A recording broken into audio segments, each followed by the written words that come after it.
nothing but rants. Swat. Hot takes. 3-point stance, we advance. Ball in my hands, I don't take no chance. Touchdown dance, that's my jam. No hot takes, this is nothing but rants. Nothing but rants. Nothing but rants. Nothing but rants. You know Brooks finna cook, let him rant. Try to do it like us, but you can't. Stay the young, going dumb with the chance. Big plays lead to even bigger bands. What's up? What's the word? What's the play? What we talking about? On the scene with the team, yeah, we popping out. NBR, let's get it, let's go. Film guy, get on ready for the show. What it is, what it ain't, what's happening? We gon' hit you with the stats and the facts, man. NBR, let's get it, let's go. Film guy, get on ready for the show. 3-point stance, we advance. Ball in my hands, I don't take no chance. Touchdown dance, that's my jam. No hot takes, this is nothing but rants. Nothing but rants. Nothing but rants. Nothing but rants. Hey, shout it end zone dancing. We about to start it up, this the anthem. That right, big rings got me handsome. Hold 'em up like we came for the ransom. I'm in the field, 2-minute drill. Highlight reel, let's review, what's the deal, okay? Watching footage going out of control. Buckle up, we got an hour to go, so let's go, that's straight heat. Ain't no chillin' around here. Back that back, Nat Chance, how we feelin' around here? Got my whole squad in the building around here. If my name ain't on it, then I really don't care. Come on. 3-point stance, we advance. Ball in my hands, I don't take no chance. Touchdown dance, that's my jam. No hot takes, this is nothing but rants. Nothing but rants. Nothing but rants. Nothing but rants.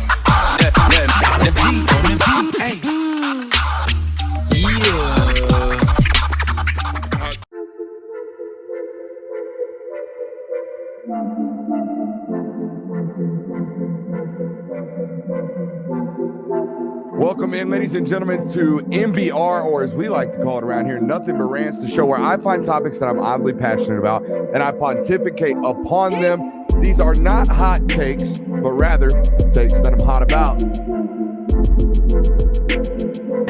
What's up? You really like that?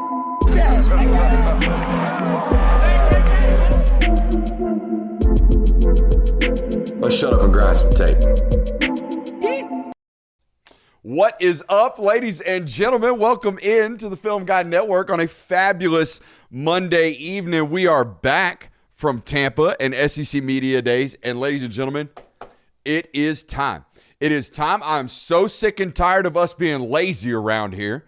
All right? No more 3 days a week. We are now 4 days a week. How about that? I didn't realize that was a product of laziness. Oh, no. It's not our standard.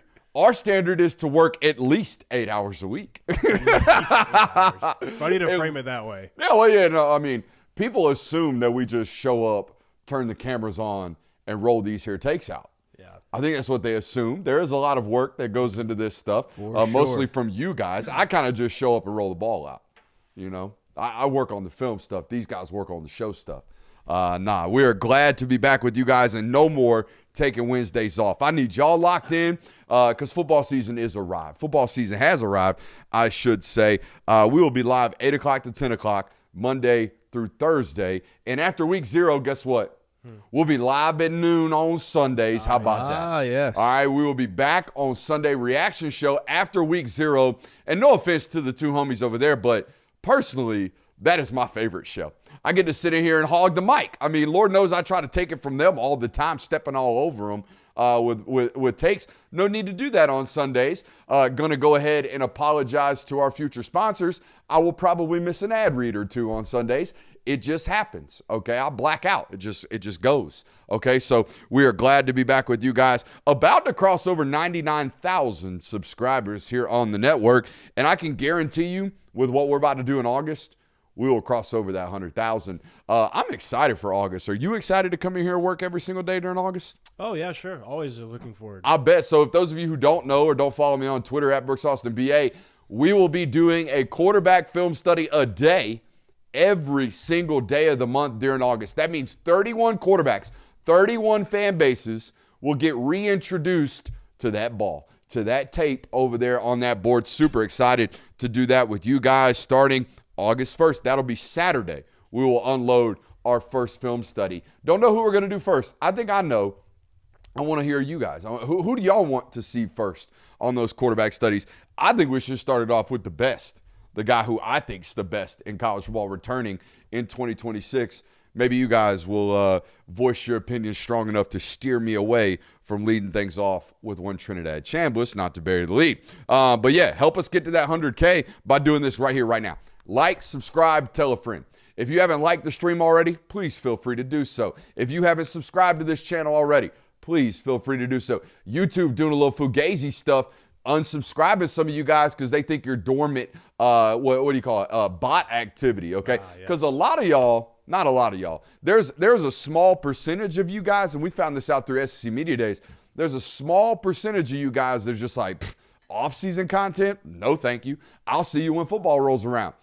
You guys might have been unsubscribed from this account due to your inactivity following and watching things over here on YouTube. So make sure if that's you today, you have resubscribed. And of course, as always, make sure you are telling a friend. If you haven't told a friend about this place, you're a bad friend. You're a bad friend, all right? So call a friend, call a buddy, say, hey, you need to know about this place, all right? There's a ball knower out there, and it's 2 cohorts. You need to be paying attention to these guys. They do great work. Make sure you like and subscribe and telling a friend. Boys, football season's back, and I got a top 5 for you. Oh, Ooh, I got a top 5. Top 5 things I love about football. You want a 1 to 5 or 5 to 1, Jonathan? I already knew, like, this is how we're going to open the show. Jay was back in the studio. Let's make him wrong right off rip. So let's say 5 to 1. You know what, Jonathan? I'll give it to you 5 to 1. It's a type 5, too. No OLI. No OLI. Type 5. Number 5, the work. I love the work. We love the grind around here. I love not coming up for air August 1st or whenever it actually starts. We're booked crazy slap full this week. So I love the work that we get to absolutely pour ourselves in. It sure beats the hell out of work in construction. I don't know what you two guys did before you worked here, but it sure as hell beats that. So we love the work around here. I think that is noticed by our output on this channel. Number 4, I love traveling with the boys. I love traveling around this great country, watching college football, great games. Hopefully, we get some assistance from some sports information directors around the country. Hopefully, we're at some big-time football games this year. We got to cover some great ones down the stretch in the college football playoff. Hopefully, to be able to do that at an even higher rate this regular season. Number 3, that first crisp Saturday. That first one, not the fugazi crisp where it's like 72 in the morning and then 92 by the afternoon. We get a lot of that down here in the South. Yeah. I'm waiting for that full crisp one where it's 3 o'clock in the afternoon and it's 68 degrees, a little breezy. I am pumped for that one. Number 2, the unpredictability of this sport. Yes. You know what I mean? The absolute crapshoot that we feel like we get on Saturdays nowadays. I'm excited for that to come back in fruition this year. And then number 1, just the pure raw energy on Saturdays, man. I get the goosies. You know, I walk into a stadium filled with 95,000 in the SEC, 86,000 in the Big Ten, and we're just juiced up because it's Saturday in the fall. That's a tight top 5 right there. I like it. That's enough. I like it. Let's recap SEC Media Days, boys, before we pre-cap the Big Ten Media Days. That starts tomorrow. Yeah. By the way, 18 football teams going at Big Ten Media Days in 3 days. Yep, they just pump them out. Wow. Bop, bop, bop, bop. You know, if you're an all Big Ten guy up there, you fit to be busy over the next 3 days in Chi-Town. So we will preview those for the Big Ten fans that are watching us tonight. But let's recap SEC Media Days. It was a big week down there in Tampa. What'd you learn? Well, I think I learned that first and foremost that Will Stein, I want to say quiet confidence, because while he wasn't very quiet about his confidence about the Kentucky Wildcats and the trajectory of that program, he is a very quiet person, it seems like. Like, he's not very broad. He's not very outspoken. Like, he doesn't have a booming voice over the mic. Like, he was very mellow throughout his entire speech, but you could just kind of feel the confidence, and it kind of built up throughout his speech. I think it's great that they have somebody that is young, that is driven, and that has a lot of confidence, not only in themselves, but also in that program. Man, because of me was a mighty big statement. He was asked, what's the difference now and what's going to change about Kentucky football? He's like, me, I'm the difference. Bold, confident. I mean, we speak about this quite often on this network. All football coaches have to be irrationally confident. I feel that way. They almost have to be, and they have to speak it before it is of existence. And then once it is, they have to maintain it. That's the key. I learned that everyone respects Texas's roster, yet everybody expects Georgia to win the SEC. Yeah. That was very interesting to me, because I felt the more when you start hearing that smorgasbord of takes down there on Digital Drive, by the end of the week, you kind of got everybody's feel for what's going on. Even if you walk by in passing, everybody knows how talented Texas's roster is, but yet everybody, I think, knows that if there is a collision course between Georgia and Texas in the SEC championship game, which it kind of feels that way right now preseason, ain't nobody picking Texas to win that football game. They haven't done it yet. Yeah. So I think that is why you saw, like, if you look at the SEC finishing final rankings, like how we think these teams are going to fill out, Georgia and Texas were pretty close to total point values. But when it came to who's winning the conference, Georgia walked away with it in that discussion. I think that's why. Yeah, and I was a little bit surprised by that. You guys haven't worked together next to each other in a while, huh? It happens every Y'all now were and then. passing mics with our broke asses down there at SC Media Days. So now you got that two mic in front of your face. Yeah, go ahead. But yeah, I was kind of surprised by how many members picked Georgia to win. And obviously there is that sense of, until you can show me that you can do it, I'm going to bet against you. But the way that Texas's roster has been built up, the way that people are kind of predicting Texas and saying, like, hey, this is the year they're going to make a run, for them to not even be favored to win the SEC this year is a little bit surprising. It's got to be disheartening to a certain degree. Well, I think it's the same sentiment that you kind of got from the Georgia-Alabama matchup in the days where Georgia and Alabama were viewed as the two best teams in the conference, where there was quite a few people I felt like in the offseason leading into several seasons where it was, I think Georgia is the more talented team. I think they're the more complete team, but I'm still going to pick Alabama to win this conference. I think it's kind of the same sentiment as it is with Georgia and Texas right now. Just a nod of respect. You win 2 in a row. Right. You got a great team coming back, a returning starting quarterback. We expect to get a little bit better. Give you the nod right there, preseason SEC champs. I also learned that even in 2026, people still get worked up over things they don't truly care to understand. First being the John Summerall quote. I mean, everybody that wasn't in that room went absolutely irate about his tone towards the media guy whose phone was going off. Everybody in the room thought it was relatively genuine and funny. But most importantly, I thought the thing that got taken most out of context was actually in the first press conference we heard, which was from Greg Sankey, when he was asked, hey, is y'all's threat to leave real? Yeah. Yeah, it's real, just like it's real with the Big Ten. Okay, if this Save College Sports Act doesn't get revamped and rewritten in the way that the SEC and the Big Ten like, they will both leave. It won't just be about the SEC. The SEC and the Big Ten will most likely go write their own CBA, collective bargaining agreement. They will force their players to sign it. And by the way, once that happens, the ACC will probably do something similar, and the Big 12 will do something similar. We are very much, and I know we've been in these constant moving and changing parts in college football, but we are very much at a pivotal moment in legislation. If that thing doesn't get rewritten, and particularly around the pooling of TV media rights, I think that's the main hang-up for the SEC and the Big Ten when you talk to people inside the leagues. If that stuff doesn't get rewritten, these two leagues both will take their ball and go home. I will be very interested to see if Tony Petitti gets a similar question starting tomorrow morning. But that's something I learned is like, hey, people who don't really understand or care to understand will just rush to outrage. That's modern internet. That's what that is. And the Greg Sankey thing was, he was asked how real they are, and basically he provided a weird answer and got like philosophical of like, the talks have been real, but we're not openly threatening that to a certain degree. And obviously everyone ran with the quote, they're real. And that's all you saw on Twitter, and that's 90% of what people saw. So yeah, you're absolutely right that I don't think that the SEC is actively out here threatening hardcore to take their ball and go home, but they have said, hey, this is an option that we're entertaining at least. I don't think it's the ultimatum. Sorry. If you've got some glitching going on, kill the app on your phone, refresh the screen if you're watching us on your laptops, which most of you guys are watching us digitally or on your mobile phones. Just kill the app, restart it, come back to us, and that should fix some things on your end. When I see variants and glitching, like, hey, one user has a problem, most users don't, probably a YouTube thing, so just refresh that app, and it should fix those issues. What'd you learn, Jonathan? Oh, I mean, I talked about how I learned about Will Stein, his operation over there. I also learned that, I learned a lot about Pete Golding. I felt like this was no the first filtered time. Pete. Yeah, no filtered Pete Golding. I thought I talked about it while we were at SEC Media Days. I thought he was the most organic coach that we had at the podium that week. Definitely. And I thought it was super refreshing. Yeah, and I think that was something that I think we kind of, or at least I did, expect him to come out and kind of do a mail-it-in, just be quiet, because he was not extremely vocal during the build-up through the playoffs. He was not this brash, unfiltered guy. He came out swinging in SEC Media Days, and he answered a lot of tough questions, I thought, with flying colors.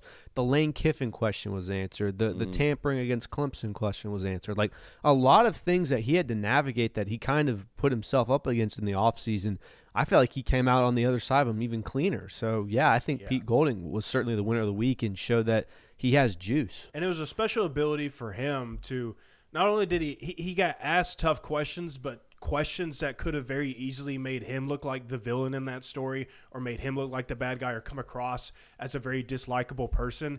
And he managed to do it with some comedic relief. He he gave some good analogies that got the room laughing a little bit. He came across very likable in every single answer that he gave. And I thought it was not only a tough position to be put in, but he did a great job at it. They put him backed him up into a corner with the tampering question.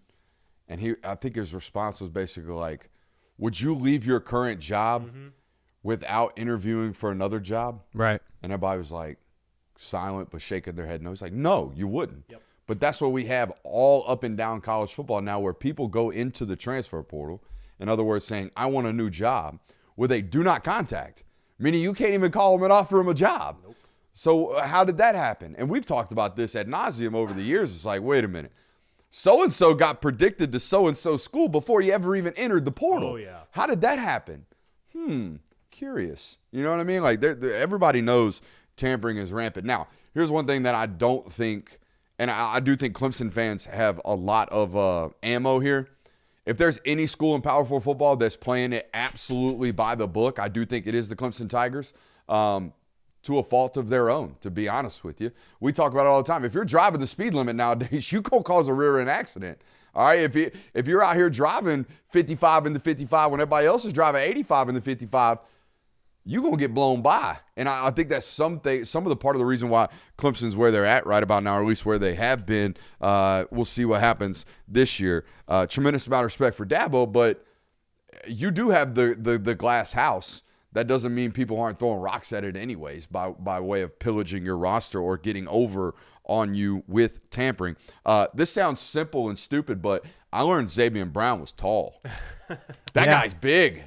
That guy's really big. I tremendous amount of respect for his game. Love the way that he plays football. Had no idea he was 6'2.5", 6'3" and tennies. Well, that's a big dude. And these are unique settings too, because when it comes to players and getting like a in-person eval on them, so to speak, this is one of the rare experiences you get where you don't see them in shoulder pads and helmets and cleats. Like, it's just normal, not normal clothes, but it takes away all of the artificial enhancers, if you will. That, and they're amongst normal people. Yes. Like, if Xavier Brown is staying around the Alabama roster, there's a lot of tall players on the Alabama roster. It's probably not going to stand out as much. When you're around nothing but media members, you're going to stick out a little bit. Just tad. Just a bit. Just tad. I learned that obviously a lot of college football coaches and players watch this place and have a lot of respect for the way that we go about our business. But I really learned that one coach in particular was watching our preview show and definitely listening to every word Christian Kirby said. Any guesses who it was? No. Lane Kiffin. Lane Kiffin took it to a T, which was, hey, buddy, you better filibuster this sucker. you better talk for a record amount of time. That way we don't have to answer all the gotcha questions. And you guys were in the room all week. I ain't never seen so many hands raise up that quickly when he got done talking. That if he would have done the old standard 7-minute opener, let's get to questions, I don't know if he would have liked the result. And I think he did a tremendous job of dragging that sucker out. And you could even tell, I don't know about you guys, but as public speaker, as someone who has written speeches before, you could tell he got through it like halfway through and was like, whoa, I better slow down. Yeah, There's a lot more pauses, a lot more, let me think about this before I say this. He was just filibustering as long as he could. So shout out to you for getting a little Lane Kiffin here. Yeah, I was saying, like, you do not want – there are going to be questions asked, and I think he only had to answer 4. Yeah. And they were basically surface level, nothing really too crazy. One of them was, hey, LSU Tigers head coach, what you think about that Auburn rivalry? Huh? Yeah, I was going to say. What? It almost felt like he even got to pre-pick which people got the questions because it was very easy-handed questions. Or except for our friend Mike from SEC Podcast. Yeah. That one was. Yeah, that's fair. That one was loaded, brother. Yeah, that was a heat-seeking missile headed towards his way. Yeah. Also, didn't realize such a big Hulk Hogan fan. You know, that was interesting. Yeah, that was interesting. I think some people found out Hulk Hogan died from Lane Kiffin's speech, to be honest. I'm not even kidding. Yeah. It's such a random, like, let's give shouts to Hulk Hogan in the middle of our press conference. He was definitely an icon to people like that growing up. I don't know if it's someone where it's like it sticks with you. Like, Lane Kiffin's a grown man. Hulk Hogan hasn't been like a wrestler for 30 years. I got one more, and I want to save it for last. Do you guys have anything I've else? got one other, and I think on. it sticks in the Alabama realm, and it made me realize something today because the day that he spoke, I think Kalen DeBoer took an impossible job at Alabama. And we were kind of saying that when it happened, when he was accepting the job, but we're going into 3 years in now, and it's very obvious. In order to keep the momentum rolling at a place like that, you've got to win championships. They had a college football playoff appearance last year. They appeared in the conference championship game. They had a 2-loss regular season. Like, it was a really, really good season for Alabama. And it does not feel like there's a lot of momentum there. And I think that's partially because of the guy that was ahead of them. They did something last year, and I know this has been repeated quite often this offseason, but they did something last year that no team in the conference has ever done. They beat 5 ranked opponents in a row. Yeah. 5 weeks in a row. I think all inside the top 15, if my memory serves me correctly. No, I think somebody was 17th or something like that. Yeah, I think Missouri was like 19th or something. All top 20 football team, nonetheless. Really, really impressive run right there in the middle of the season. And they obviously put their backs against the wall. They had to do that to go to the college football playoff like they did. You think if that game was like 28-17 against Indiana, we don't hear as much as we did. I mean, they got obliterated and embarrassed out there in the Rose Bowl. I mean, probably some of the heat is lessened in the offseason, and maybe you have a little bit more, I don't want to say momentum, but maybe more people are talking about them in a better light heading into this season. But I think at the end of the day, at least for that fan base and what people expect from Alabama, the expectation is you don't lose to those teams. Like, we're always better than those teams. That's fair. You don't lose to those teams. What's the national title winner you lost to? You don't lose to those teams in that fashion. I think Alabama fans can stomach a loss to Georgia, a loss to the eventual national champion. The fashion in which they've come is unacceptable. And then on the other hand, the other losses, the Florida States, the Vanderbilts, those are the unacceptable ones. That's true. All right, the last one I learned, and this is surprising considering this guy's offseason, the amount of times he stuck his foot in his mouth. Steve Sarkisian still can't get his foot out of his mouth. Yeesh.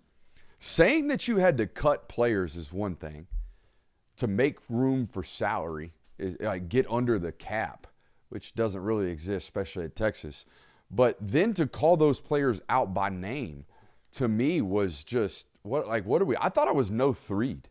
Yeah. I thought the quote was fake because it was so, first of all, unnecessary. Like, all you have to do is say we had to make some tough decisions. End of story. We added some great talent. But to go out and say we had to cut DeAndre Moore, we had to cut Wisner, we had to cut C.J. Baxter, we had to cut Parker Livingston, all for cap and salary spaces. Not ideal.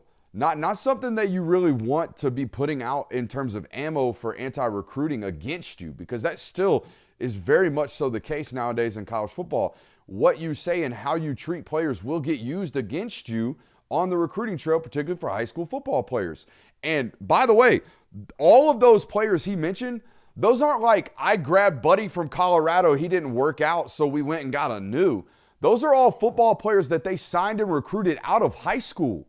And they said, we didn't develop them good enough, so we went and bought their replacements and kicked them out of our place. While simultaneously saying that you, and I'm quoting here, beat the shit out of Parker Livingston because he dared to go to Oklahoma. Buddy, you sent him off your roster. You just got done telling us you cut that man. That to me was one of the most not outrageous, but like outlandish things to say in a public setting like that. Yeah, I mean, it's just one of those situations where you could have left it so much shorter, and people can fill in the blanks from there. Like when you have to talk about, we had to let some of our other players go on this roster in order to make room and open up money to get these better players. I mean, everybody knows those players that you're probably talking about. It's guys that contributed on the roster last year that you're at positions that you're looking to upgrade this year. You didn't have to go out there and name them by name and like let everybody know which players you're talking about. There's no need for that. Yeah, and the message that Steve Sarkisian has given has been fine to a certain degree. If you're very proud of your academics, that's fine. If you have to talk about how you had to make some hard decisions on your roster, that's fine. If you want to talk about how you feel like your team was worthy of a playoff spot, that's fine. The way in which he has gone about presenting that message has been so horrible, and it's putting him in a tough position to where if you don't win a national championship this year and pass with flying colors, because by the way, that's where the bar is set for a successful season at Texas. Like it's we're playing in the Natty or this is a bad season. He's made things very, very difficult on himself. I will say, though, the Parker Livingston comment about the Oklahoma game, I'm kind of okay with it. It's a rivalry. Game. Yeah, I'm sure that was more of a... You're right, Coach. He could have gone to Kentucky. Yeah. You're right. But, I mean, and so it was probably like, I hope we beat the shit out of him. Like, haha, yeah, it's a rivalry game. So, yeah, I kind of understand that, but the other comment, I wasn't really here for it. All right, I want to give a quick shout out to our man Ryan with a super chub of $100. Whoa. Says 2026 season kickoff tonight. Time to get after it. That's a guy who understands it. That's a guy who gets it. It is time to get after it because it is college football season. We don't wait until September. We kick this sucker off into July.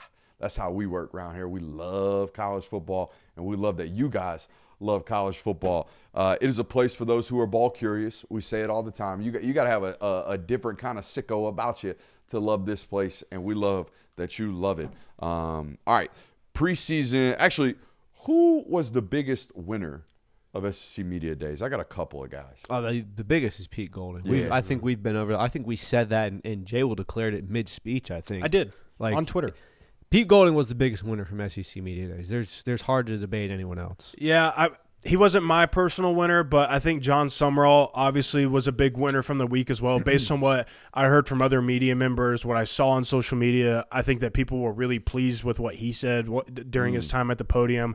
I thought he won a lot of people over during his segment, so I think he was a big winner. And just his rounds, Yeah. I spoke to his SID. The guy who basically chauffeurs these coaches around and makes sure they have, all the spots that they're supposed to go to hit. That guy was supposed to leave media a digital drive at 1:55. They had a hard out, meaning their plane was going to have to either wait on the tarmac or they had to go at 1:55. He sat down with us at like 2:10. You know what I mean? And I love that after media days were done, I think one of the last things he said in front of a camera was basically like, hope y'all enjoyed it. Y'all ain't going to see me until a mandatory meeting or a mandatory media availability moving forward. He has been very accessible with the media, and that goes to his emotional intelligence. I think he understood where that place was, particularly as a fan base down there at Florida. We've talked about this on this network. I do feel like it was cool for a really, really long time with Florida Gator fans to just be like pessimistic about their football program. And granted, they've lost 51% of their football games the last 5 years. You go ahead and be a pessimist. That's the way you ought to be. I think this is a new, different kind of like era of optimism out there, and it's because of some of the things that he's done this offseason and the quality of football coach that he is and the coaches that he hired. I love Brent Venables to start the week. Yeah. That dude's got a ton of juice. The idea that he's 55 years old is mind-blowing to me. I hope I got that much juice at 55. We got about 23 more years to get to that level, though. So hopefully we still got it at that point. Our channel was a huge winner out there at SEC Media Days for a variety of reasons. I mean, Kirby sat down with us. Heupel sat down with us. Summerall sat down with us. We got Jim Nagy, the general manager out there at Oklahoma, all of which I think at some point during their interview showed appreciation for the way that we do our work. Arion Carter, the linebacker from Tennessee, sat down with us. Drew Bobo, Paul Feinbaum. Yeah. We had the legends in the Georgia area, Aaron Murray and DJ Shaka sitting down with us. All with tremendous vibes in the interviews as well.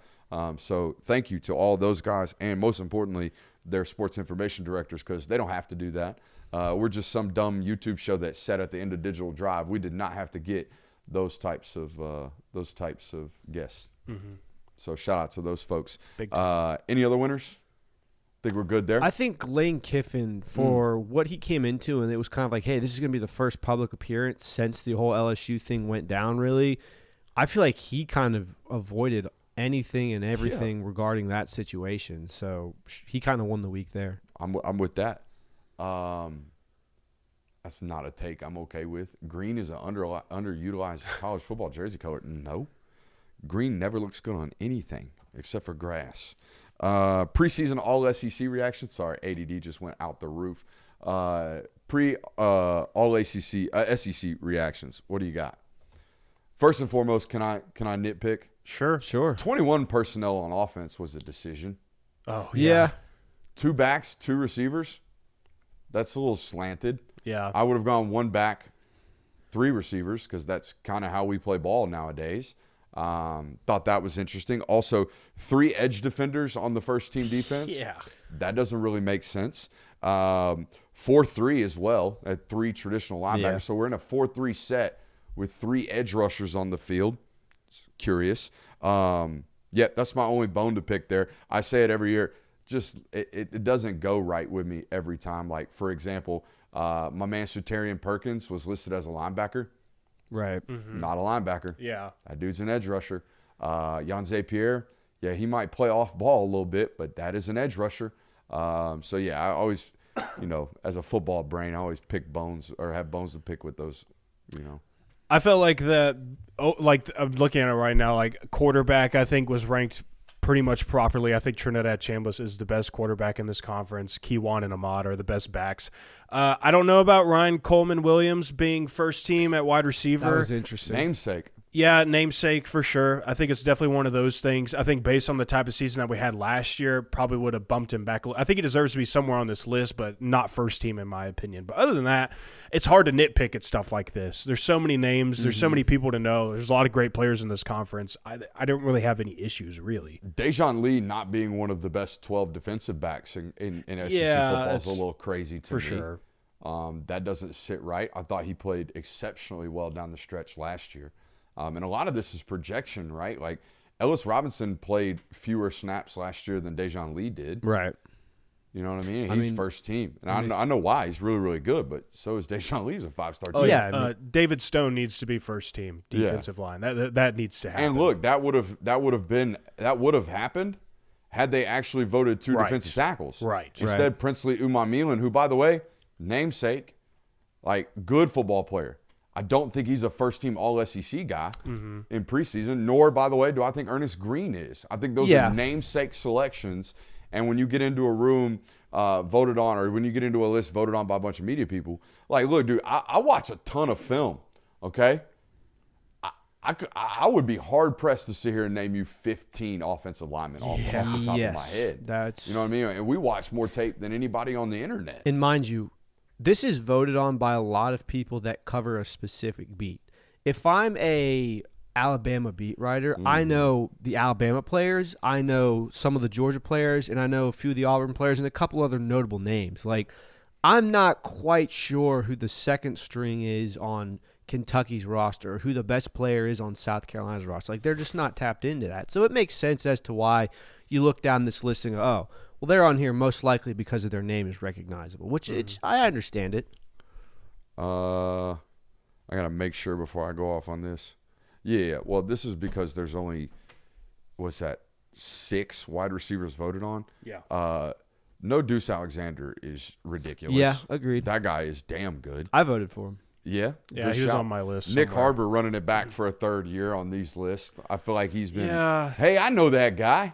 Let's vote for him. Right. He is not the 6th best wide receiver in this conference. No, No, I don't he's think so not. either. I don't believe that to be the case. I thought that was a little bit more of like, we know that name, so there we go.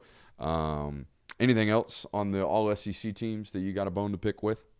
No, like Jay will say, it's a pretty inoffensive list. Well, let's crap on a legend.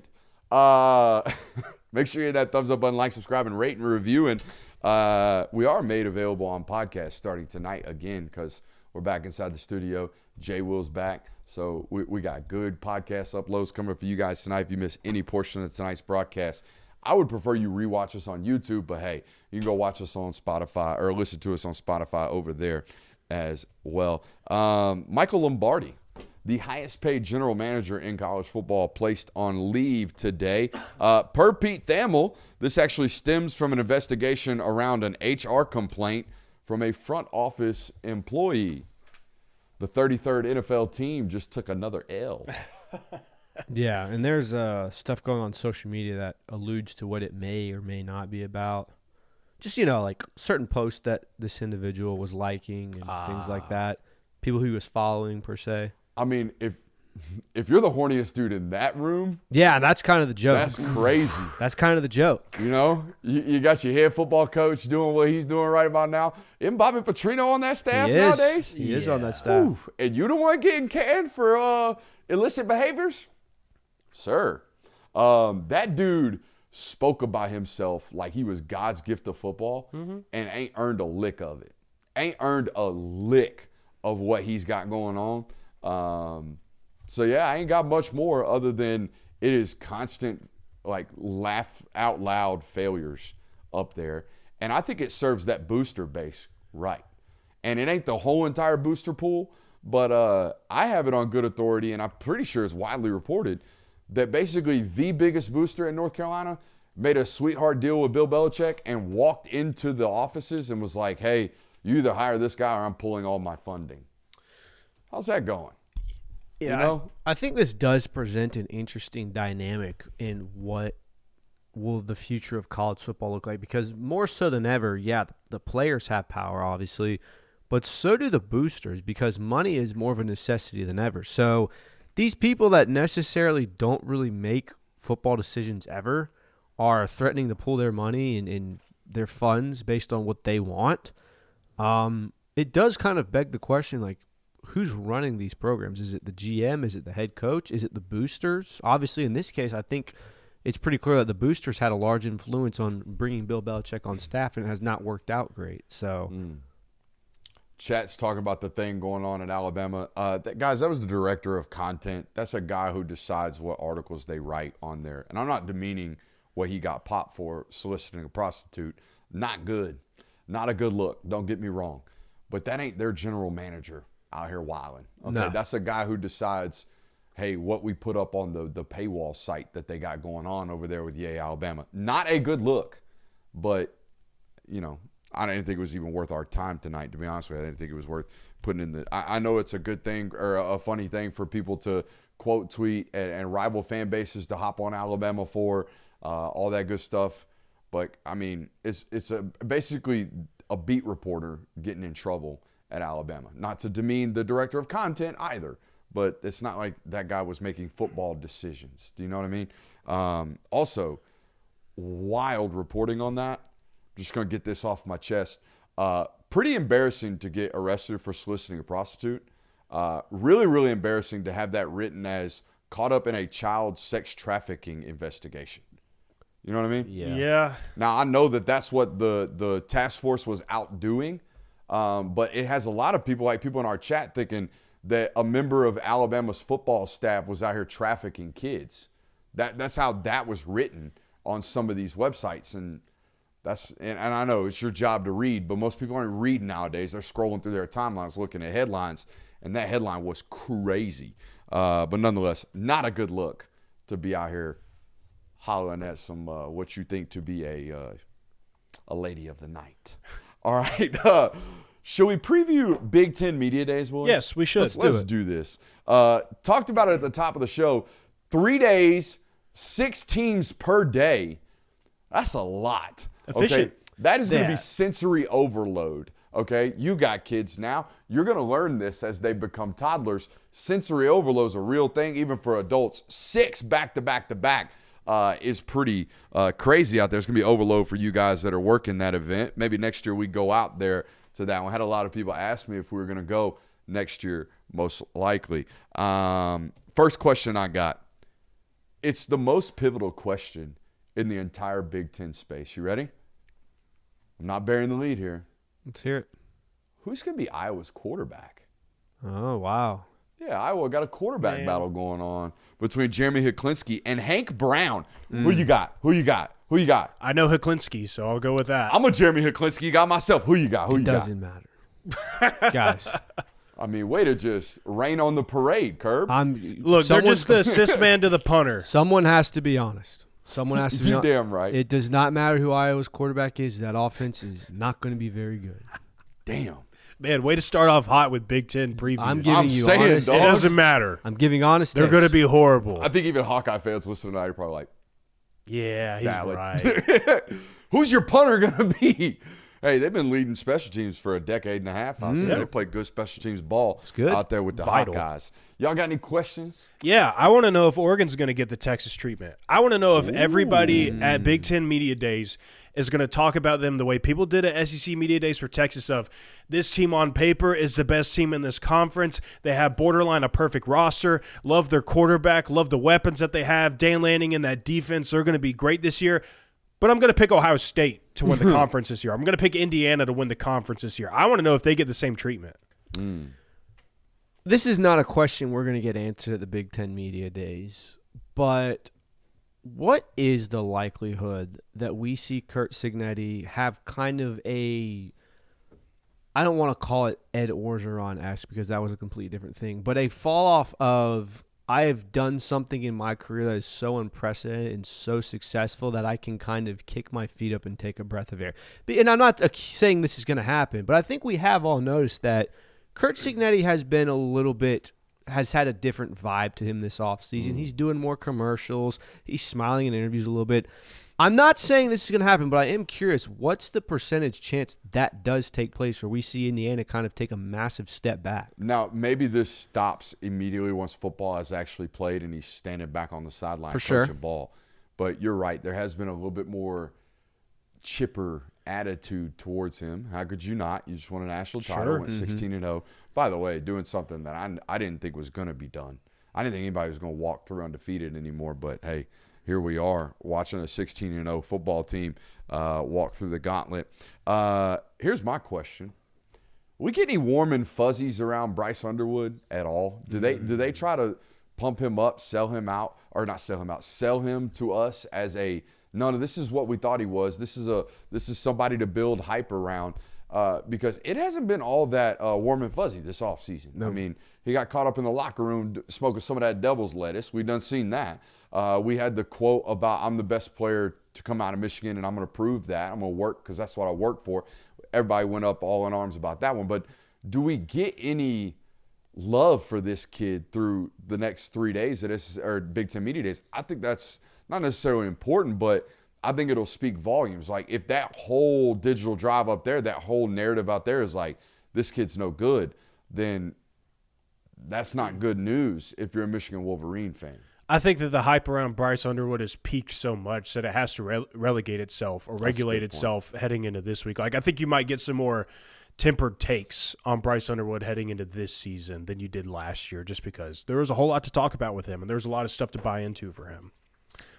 My next question, what in the bleepity bleep is Matt Rule going to say this week? Yeah. What is that guy going to talk about? Like, what is the mojo around that program? What's the mojo around himself? I mean, you couldn't be any more down, it feels like, around that program than you could be right now.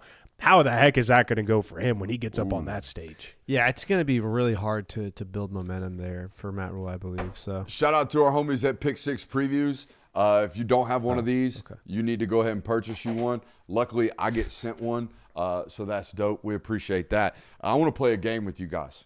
All right? These folks do such a great job writing. I mean, this is a preview book on steroids. All right, this stuff is so thorough.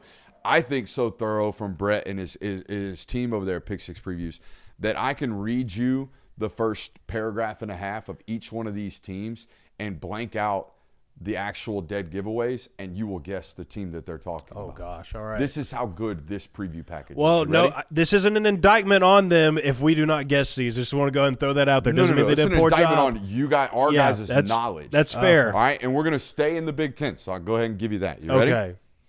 Not even the biggest doubters could have envisioned a 5-7 year in blank's second season here. Even fewer would have seen a 4-8 third year. The losing season in 2024 snapped their FBS best 22-year bowl streak, and last year's collapse marked blank's first consecutive losing seasons since 1991 and 1992.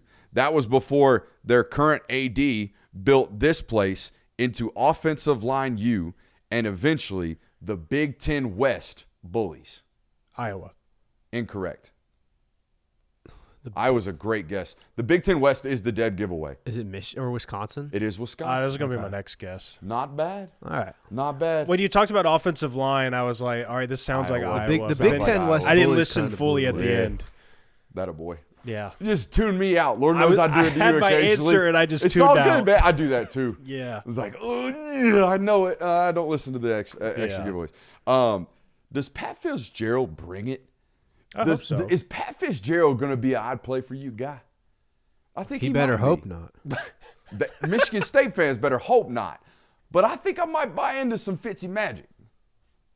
It could be. I mean, He seems like he got a little juice. Yeah, I would imagine so. Got Chip Kelly. There's some juice around that program. there's a few reasons to be excited about. New Chip stadium. Kelly's at Northwestern. This is Michigan State.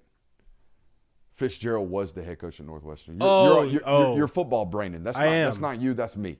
All right, that's me wearing off on you. What else are you excited to learn about the Big Ten? I really want to know what Lincoln Riley is going to come out to because yes, Matt Rule, there's no momentum.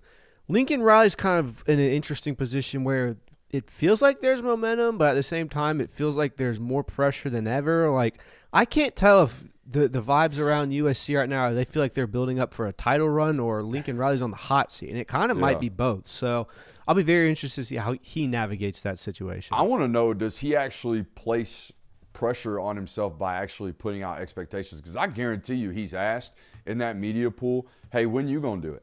Or, hey, when are you going to make a playoff? Or, hey, you said that it took you 5 years to pry this competitive window open out there in L.A. Are you actually going to do it this year? And I'm very curious to see how he does he actually put expectations on this football team? Or does he kind of just do the, hey, we're out here worrying about tomorrow nonsense? You know what I mean? I'm very, very curious. By the way, listening to myself and all those interviews that I did, didn't go listen back to all of them. I'm not that self-obsessed. But I like to go listen to hits that I do elsewhere. I have a really bad audible crutch. You know what I mean? It's bad, man. And I think what that is I think I'm speaking high level of football, and I don't know if the guy across from me knows what I'm talking about, so I hit him with a, you know what I mean? I got to stop that. Does that make sense? Does that make sense? Yes. I might do that in There the you new go. one. All right. Let me give you another one. In last year's preview magazine, I wrote that the 2025 season was critical for blank and the blank program overall. They were projected to sign the #1 recruiting class in America, but a losing season could have been enough to fire blank and ultimately break apart that class.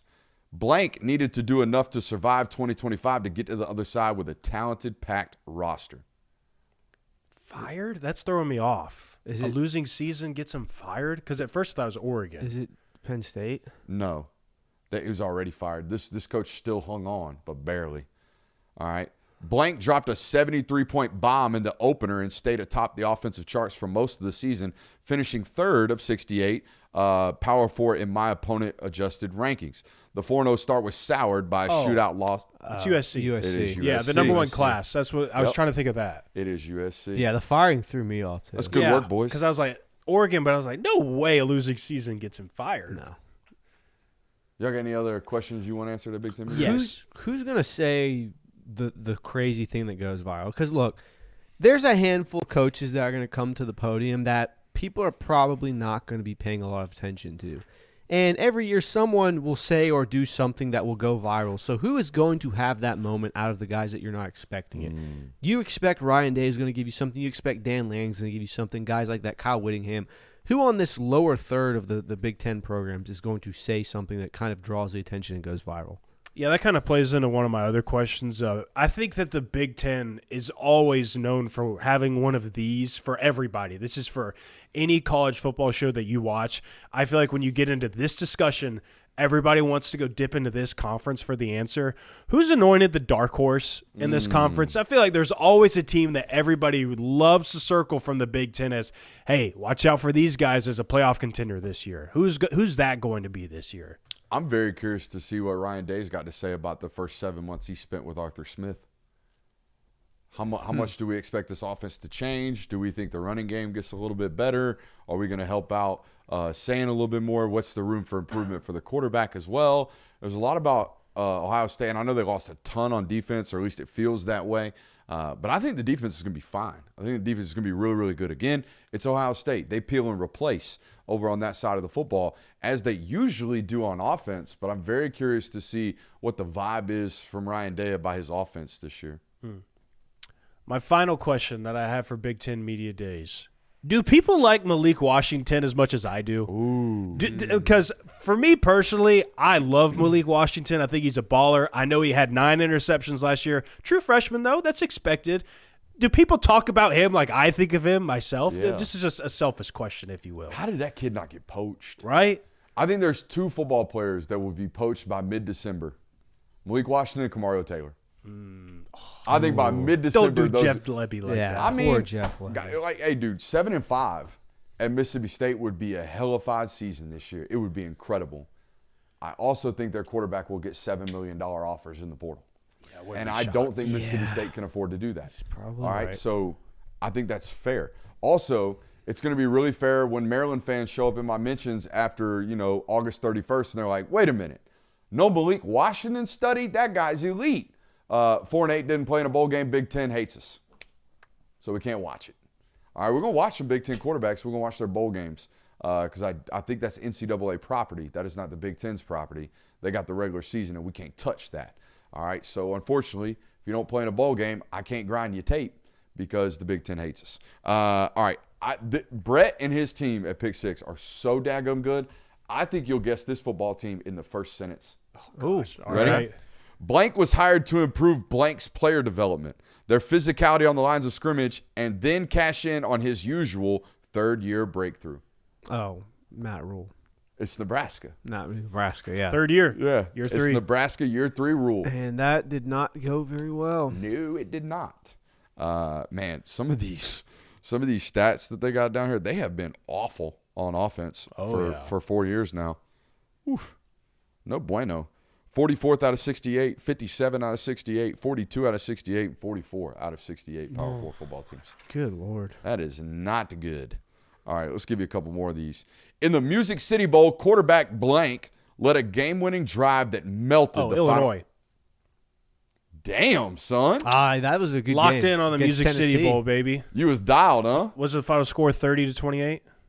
I think it was, Joe. Yeah, I think so. I mean, just absolutely death marched their ass to close that game out. Man, you That's know what what? they do. I'm glad there's still people out there that are supporting bowl season. Oh, I love bowl season. I That, still watch it. The Pop-Tarts Bowl last year, man? Yeah, Oh. dude, it was electric. We need to make bowl season great again. In his 9th season, head coach Blank notched another 8-win season and a winning record in Big Ten play for the 4th time in 5 years. 9th season, 8. This isn't Iowa, is it? This makes he's been there like 25 Yeah, years, that's what I was by the like. way. This makes this the best extended run since the 1960s when blank won a national title. Who else has been there for Minnesota? It is the Minnesota Oh, Gophers. PJ Fleck. Another yeah. team that is absolutely abhorrent on offense. They finished 67th out of 68 last year on offense. Got to be better. Got to be better over there with that. There's a lot of people that love that quarterback too. I forget his name. I should know that. It's probably in here somewhere. I guarantee it is. Oh, they lost Coy Parrish. Drake Lindsey. Lindsey. Big mother chucker right there. That dude can spin it. Just got to get some type of complimentary football as Brett lays out in this Pick 6 preview. You need to holler at it. Who's going to win Big Ten Media Days? I got a dead giveaway. Head football coach. Yeah. I got the guy. I think you do have the guy. I think I'm just going to let you have your spotlight Wait here. a minute. We do work before the show? Yeah, we do. You already know who I'm going to talk about? Yeah, we actually do some preparing sometimes, even though the show doesn't show it sometimes, where we come in with a segment and talk about two different things. I think I'm just going to let you have the spotlight here because I think you have the perfect answer. This dude is not going to open up his press conference with, "Hi, I'm the head coach of UCLA, and, we got a lot of great things going for us. We're in L.A. Let's open up for questions." 30 minutes for questions. Let's open up for questions. By far, hands down, no offense to my man, Coach Foster, by far the worst press conference we've ever had to open a season. Bob Chesney, the new head coach at UCLA of the Bruins, not going to be like that. A couple of things he's got going for him that I think are going to win that room over. First and foremost, devilishly handsome. That guy's good looking. All right, and that helps, believe it or not. That helps your likability score a lot in these. I haven't really seen you coach football at this level yet, but dang, you look good and you speak good. You're better than the last one. And I think the bar is actually that low out there at UCLA right about now for head coaches. I think he's going to be a dude. I found out this week that Arkansas didn't even call him.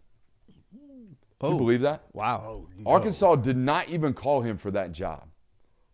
They went, my man Alex Golish, he said no. And they're like, all right, we'll take the Silverfield guy. Aura. Didn't even call Bob Chesney. Lunacy. Wow. Fire him. Yeah. He probably would have said no anyways because you guys have openly talked about not trying in football. By the way, I forget my man's name that sat next to us all week with the Arkansas podcast. Oh, yeah. I can't remember his name I either. love him, and I should know his name. I love him because he's the first guy that I've ever sat with that covers a beat and strictly a beat that is not a blatant "we're the best" homer. Now, maybe it's been beaten out of him over the years. Most but likely. we literally sat down and he was like, all right, Arkansas and Georgia. How bad that one going to be? How bad that one going to be? Didn't even try to be like, hey, do we have a chance? And meanwhile, I walked by one beat reporter that's like, hey, that's a win, that's a win, that's a win, that's a win. Top 5 team on the road might be a one-score game. And that team was, has lost 48% of their football games. Or excuse me, won 48% of their football games over the last 5 years. That team was Auburn. Anyways. I do want to I actually saw a video of Coach Chesney yesterday, I want to say, came across social media for me. And this is what really drove it home for me. It might sound corny to some, but he was standing in front of his team giving a speech. He was talking about how all his players have to know every single name of the employees everywhere in the building, whether that's the cafeteria people, the janitors, anybody. You got to know their names. I thought that was really cool. I appreciated that from him. Yeah, he's certainly going to be someone who I think does himself a lot of favors. I'll be interested to see what Kyle Whittingham can do for Michigan because Bob Chesney is going to be really good. He's probably going to say some really good things. Let's be honest. UCLA does not have the attention of the national media and the rest of the country that a Michigan would have. So I would be very interested to see what Kyle Whittingham can say and how much favor he can build up and how much momentum he can build up, especially with the fact that, like we said, Bryce Underwood's going into another season there. There seems to be a lot of hype building around that, despite the fact that there's also not maybe some warm and fuzzies about that. I think Kyle Whittingham can do a lot of favors for he and his program in this week. Yeah, keep it out of the bad news cycle for starters. Yeah, please. That would be a really good start. In last year's 2025 preview, I wrote that blank is my pick to win the national championship, ... next year in 2026. Blank has elevated the program's recruiting profile to compete with the dynasty tier super recruiters, and then he did it 3 years in a row. Blank, Alabama, and Ohio State are the only programs to stack top 5 recruiting classes in each of the past 3 seasons. Blank took a step further and signed 2 top 5 transfer classes as well. This is so Big Ten? Yeah, it's Oregon. This is Oregon. I'm telling you, Brett does such a great job that you can literally just like know who he's talking about without actually mentioning who he's talking about. Brett and Pick 6 picked Oregon, Ohio State, and Indiana, USC, and Michigan as the top 5 teams in the Big Ten this year as the finishers. I saw a tweet today that reminded me because it made me say, let me go look at Michigan's schedule for this year because it's talking about them being like a lock for 10-2, and I was like, maybe I need to remind myself of this schedule. Yeah, I don't know what schedule you guys are looking at, but I don't see them being that this year. I think 10-2 is like the ceiling. Dude, it's Ohio State, Oregon, Indiana, and Oklahoma. Not saying that those are all 4 losses for Michigan this year, but boy, saying they're a lock for 10-2, they're winning, rich from my They're winning half of those games and then winning all the other games they should is a very bold statement. I agree with that. I think 10-2 is like the ceiling in my opinion. Y'all want an SEC team? Sure. Blank led a last-minute touchdown drive to finish off a 41-40 shootout win over blank in blank. I'm not going to give it to you because you're going to know who it is. I already know who this is. The statement win launched blank into the playoff picture right away. Yeah, I already know what this one is. I'm going to wait until Jonathan gets it then. Fast starts have been common here, but blank has struggled to get past October hurdles. This time, they had all the answers and found ways to win week after week. Some would say it was due to a schedule last year. Oh, okay. Who is it? Is it Indiana? No, this is an SEC team. Oh, yeah, you said SEC. Okay. The Sorry. defense held Auburn to 0 for rusty. 12 on third downs in a 16-10 win. Slap rock fight. I'm really blanking on this one. After I like was completely looking in the wrong direction. All right, well, the signature win was over Notre Dame. Does that help you? Oh, Texas A&M. It is Texas go. A&M. Okay. See, I was still thinking Big Ten. Rusty, first show back in the studio. Damn, guys. I didn't realize they had a top 10 offense last year. Texas A&M? Yeah, they were but really they scored over 40 points 1, 2, 3, 4, 5, 6 times last year. Yeah. Holy smokes.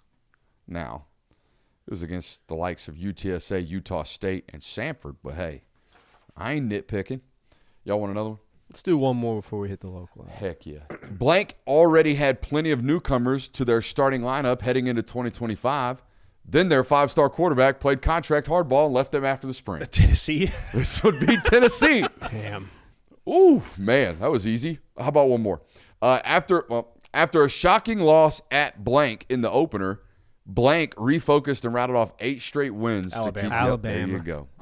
I'm telling you, man, you guys know ball, and so does Brett over there with Pick 6. Hey, we have a whole nother hour coming up next. It is a loaded local hour. See you on the other side of the break.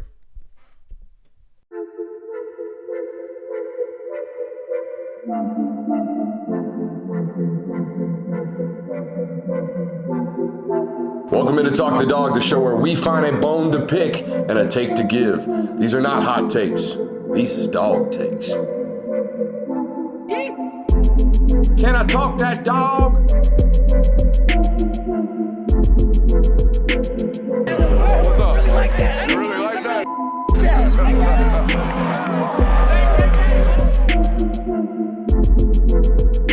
Let's shut up and grind some tape. What is up, ladies and gentlemen? Welcome back into the Film Guy Network on a loaded local hour. We got a great one planned for you guys tonight. We're going to be recapping SEC Media Days local hour edition. We also have some injury news to talk about tonight. We haven't really addressed it on the network, so now that it is actually public, we'll talk about the outcomes and what it means for Georgia in 2026. Georgia picked to win the conference. We'll talk about that. We will also, for you Longhorn fans hanging out a little bit longer than the national hour, we will also talk about why and how Texas has a Georgia problem. All right, let's start with the news. Let's actually start by asking you to hit that thumbs up button. If you haven't liked the stream already, please feel free to do so. That is how we get put in front of new people. So we need a little bit of your help on that forefront. So make sure you're doing that. If you haven't subscribed to the network already, Come on, fam. Need a little help there. If you haven't told a friend, please feel free to do so. All right, so Dante Dowdle involved in an accident. His return unknown. All right, unknown for when he might return, if he will return. I don't want to talk about the injury because it's pretty sensitive. Out of respect for his family, heck, we didn't report it for 2 months. It was a while. It's not something I care to be first on ever. I don't like reporting hamstring tears, let alone something like this. But I do want to talk about what the injury means for Georgia's running back room in particular. He was expected to come in, and though I thought it was an ill-fitting role because this dude he's built like thunder, but he runs like lightning. Okay, he's built 6'2.5", 230 pounds. He looks like, or he's listed like Josh McCray, but his style of play is I can take you 75 at any moment, and he doesn't have this long history of 25 carries and like grind you out stat books. Like this dude was a 14 for 106 type of dude during his time at Kentucky and previous stops. I thought they were going to use him, based off sourcing, we're going to use him much more of a short yardage back because of his size. The only one in the room that really had that size. And now that's obviously a void. And I'll let you boys talk about that and how they might fill the short yardage situations. But here's my take on this. It took so much to keep Nate Frazier and Chauncey Bowens on this roster. Both flirted with the portal. Both were absolutely hounded by other football programs via tampering. Both required a lot of effort and other things to keep them on this roster per my sourcing, okay? So if that's the case, if we did all that we had to do to keep these guys on the roster, then by God, I would give them an DeAndre Swift, Elijah Holyfield 2018 type of workload. And I had no idea. Obviously, that was the year both of those football players went over 1,000 yards. The last time it's happened to Georgia. So we're talking 7 years of seasons since they've had two backs that had that successful of seasons. I had no idea how staggered the actual attempts were. I looked it up today. DeAndre Swift in 2018 had 163 carries. Elijah Holyfield had 159. Yep. That's the type of workload these two dudes need. All right, and I know we'll talk about a third piece, and we'll talk about the AKA Brian Herrien role in that year, but Brian Herrien had 50 carries. By the way, both quarterbacks had 40-plus carries that year. All right, that's Justin Fields and Jake Fromm. I'm a JF guy. Who are you? JF. How about you? JF. I'm a JF over JF guy all day of the week. Argue with a wall. But, yeah, I think it has to be, guys, that type of these are our two horses. Yeah. We're going to ride them till their tongue's dragging. Yeah, certainly now, because I think that there was a situation where at the end of this season you could have said that Dante Dowdle and Amaris Williams were the top two transfer impacts that Georgia had on the roster this year. Both of those, one we know probably isn't going to play. The other one, it's still kind of up in the air per Kirby Smart. So I think now with the current situation of your running back room and the efforts that it took to get Chauncey Bowens and Nate Frazier to return, those two guys need to be the mainstays in the lineup, and hopefully they remain healthy this year so that they can be that. Did y'all realize it was that staggering of a split between 1 and 2 and the drop-off? I mean, he had a third the amount of carries the other guys did. Brian Herrien did. Yeah. You know what I mean? Like 163 and 159. Yeah. Those are the dudes. I would imagine the 50 carries for Herrien came in mop-up duty. Yes. You know what I mean? Kind of So it's got to be that type of staggering for me. Yeah, I mean, it kind of was that for Georgia this year with outside of Gunnar Stockton, who had 129 carries himself. It was, the two leading backs were 173 at 103, and then the next running back who had as many carries was Josh McCray with 53. So they're certainly the workhorses in that room now. I think this is also just speaks to the dichotomy of a running back room where I feel like spring ball we were looking around going, man, this running back room is going to be the most loaded they have that they've ever had since, 2018, 2019. And now we're looking around going, who's going to be the third guy here? We just lost someone, and the season hasn't even started yet. So. Well, you got two options, I think, in my opinion, like two legitimate options. It's either going to be Bo Walker or it's going to be Dwight Phillips. I mean, we've seen the electricity that Dwight Phillips can bring to the football field. It's just a matter of can he stay healthy? Can he remain throughout the season? If so, I think he's a great third option for you in that running back room. Can he be your short yardage guy like they were wanting with Dante? I don't think he fits that role. I think you're probably going to have to lean on either Gunner in those situations or Nate or Chauncey, one of the others. Or I don't think it's going to be Jay Lamar, though, the true freshman. I think it really is either Bo Walker or Dwight. Those are your guys. And I'll be interested to see how this affects just the sheer schematics of the game, because we understand the situation around the quarterback room. Gunner Stockton does not need to be taking the hits that he took last year. Gunner Stockton probably doesn't need to have 129 carries. Now, I understand that is sack yardage as well. Gunner Stockton probably doesn't need to get the ball that much on the ground, but you might need to supplement your offense, and now you're definitely probably going to need to because you just lost a third ball carrier. Yeah.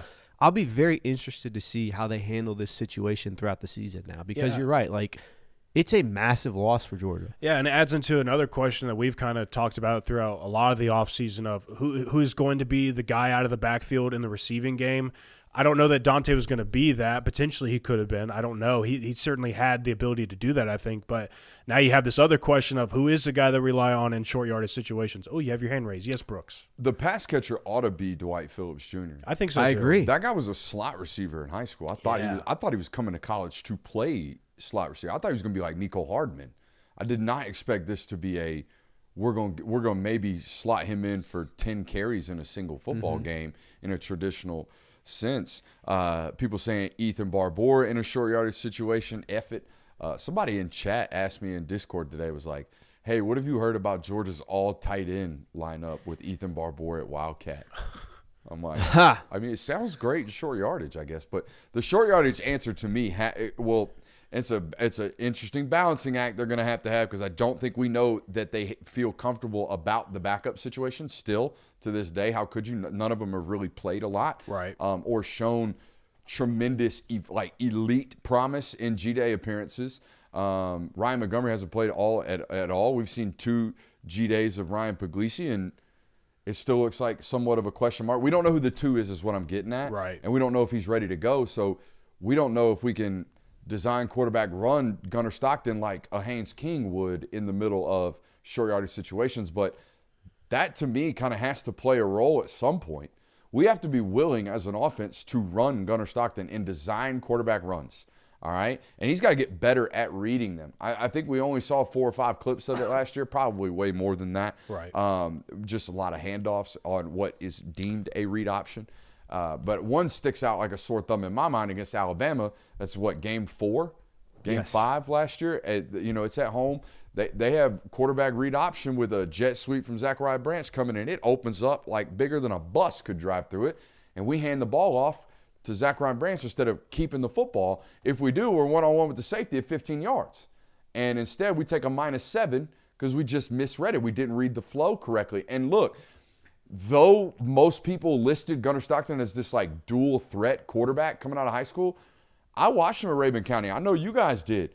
There wasn't a lot of quarterback read going on there, man. Like most of his rushing yardage were off of scrambles, very similar to what he does now in college football. Like most of those yardages, particularly as the season progressed last year, were, oh my God, you're going to open up the middle of the defense? Okay, I'll just run for 5 yards and fall down, especially in the middle of the field. That was great last year for them. It helped them move chains, particularly late in the season. But I think if we're going to be a really, really great short yardage football team, Gunner's legs have to be far more of a role, in my opinion, than what they were last year. I felt like he was a great ad-libber with his legs. I thought we did great stuff outside of the pocket, making big plays down the field, or just dumping things off, taking the hit when we need to. But I think he has to take a step as a designed quarterback runner. I'm not saying he has to be Tim Tebow like the chat's saying, but I do think we need 6, maybe 7 of these types of plays every game. I think it'll stress the defense a whole hell of a lot more. I think something that's also going under the radar that no one is really talking about, and it's not a massive component of the offense, but the running carries outside of running backs and quarterbacks. Dylan Bell provided a fresh face in the running game in this. Like, who's going to take up that? We saw Jaden Riddell get some end around runs on that. I was about to say, equate Brock Bowers on the tight end jet sweep. And what I'm wondering is, does this current injury force them into that even more? Like, are we going to see even more end arounds? Are we going to see, a Jaden Riddell or Ethan Barbour line up in the backfield and get some handoffs just to, 1, throw off some tendencies, and 2, see if they can do anything like that? We've already had our interview with Kirby, so I'm not afraid of saying this and getting shot. Shot. Did y'all hear what Jaden Riddell ran at the in-house pro day? No. Probably pretty good. Any guesses? I'm gonna say 4.48. A little low. I was gonna go. Kirby's 235. I was gonna say like 4.53. 4.52. 4.52 on the dot. That's rolling. That's very That's fast rolling. for Very a big fast. man like him. And I would imagine most of that was done 0 to 20. Yeah.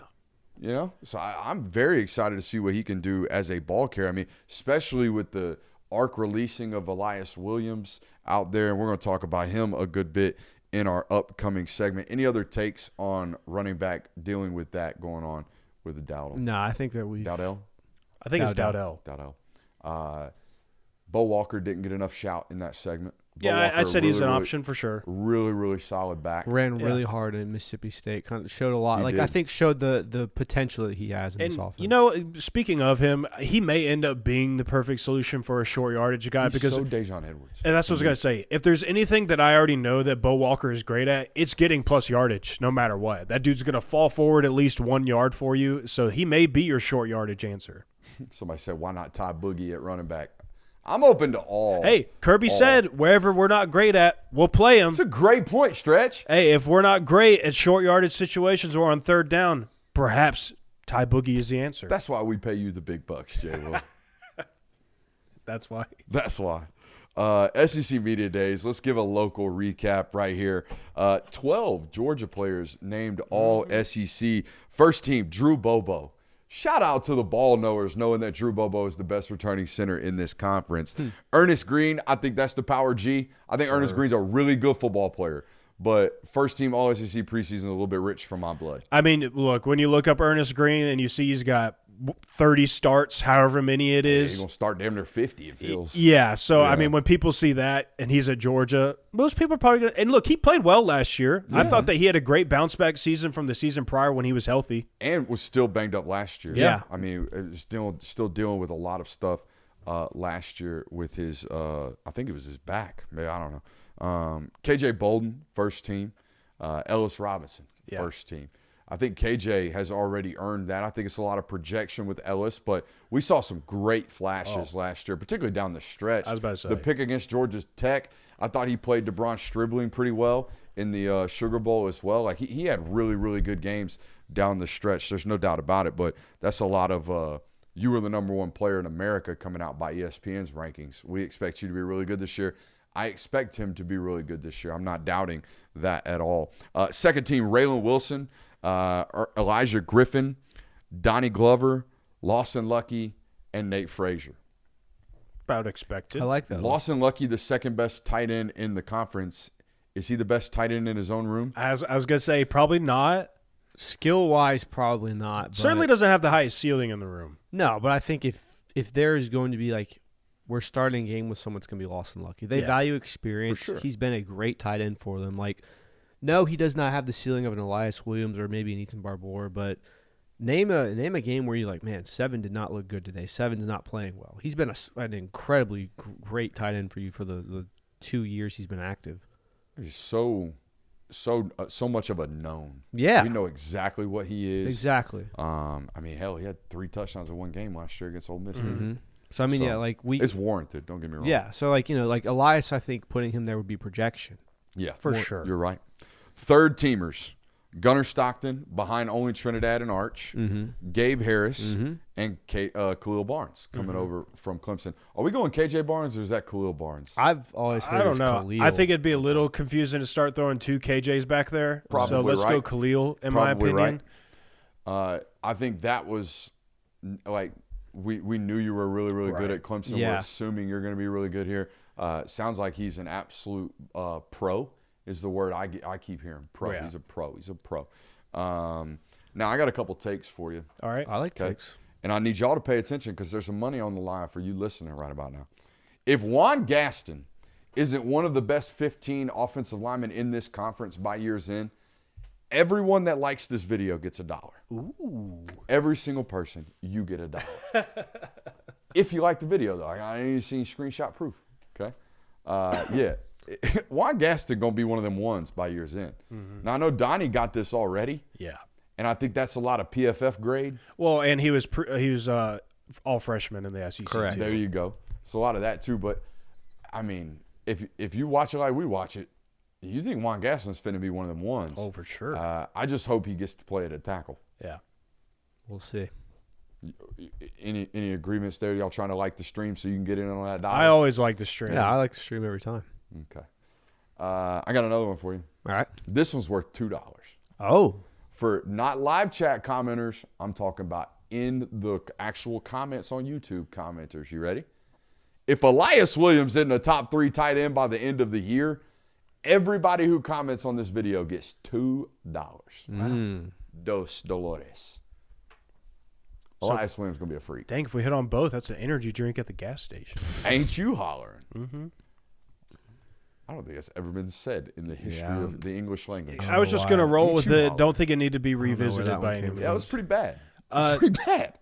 I guess really the only takes I have on this on Georgia's side of things for the preseason teams There was a blatant snub. Well, there's a blatant Yes. one. That's Peyton Woodring.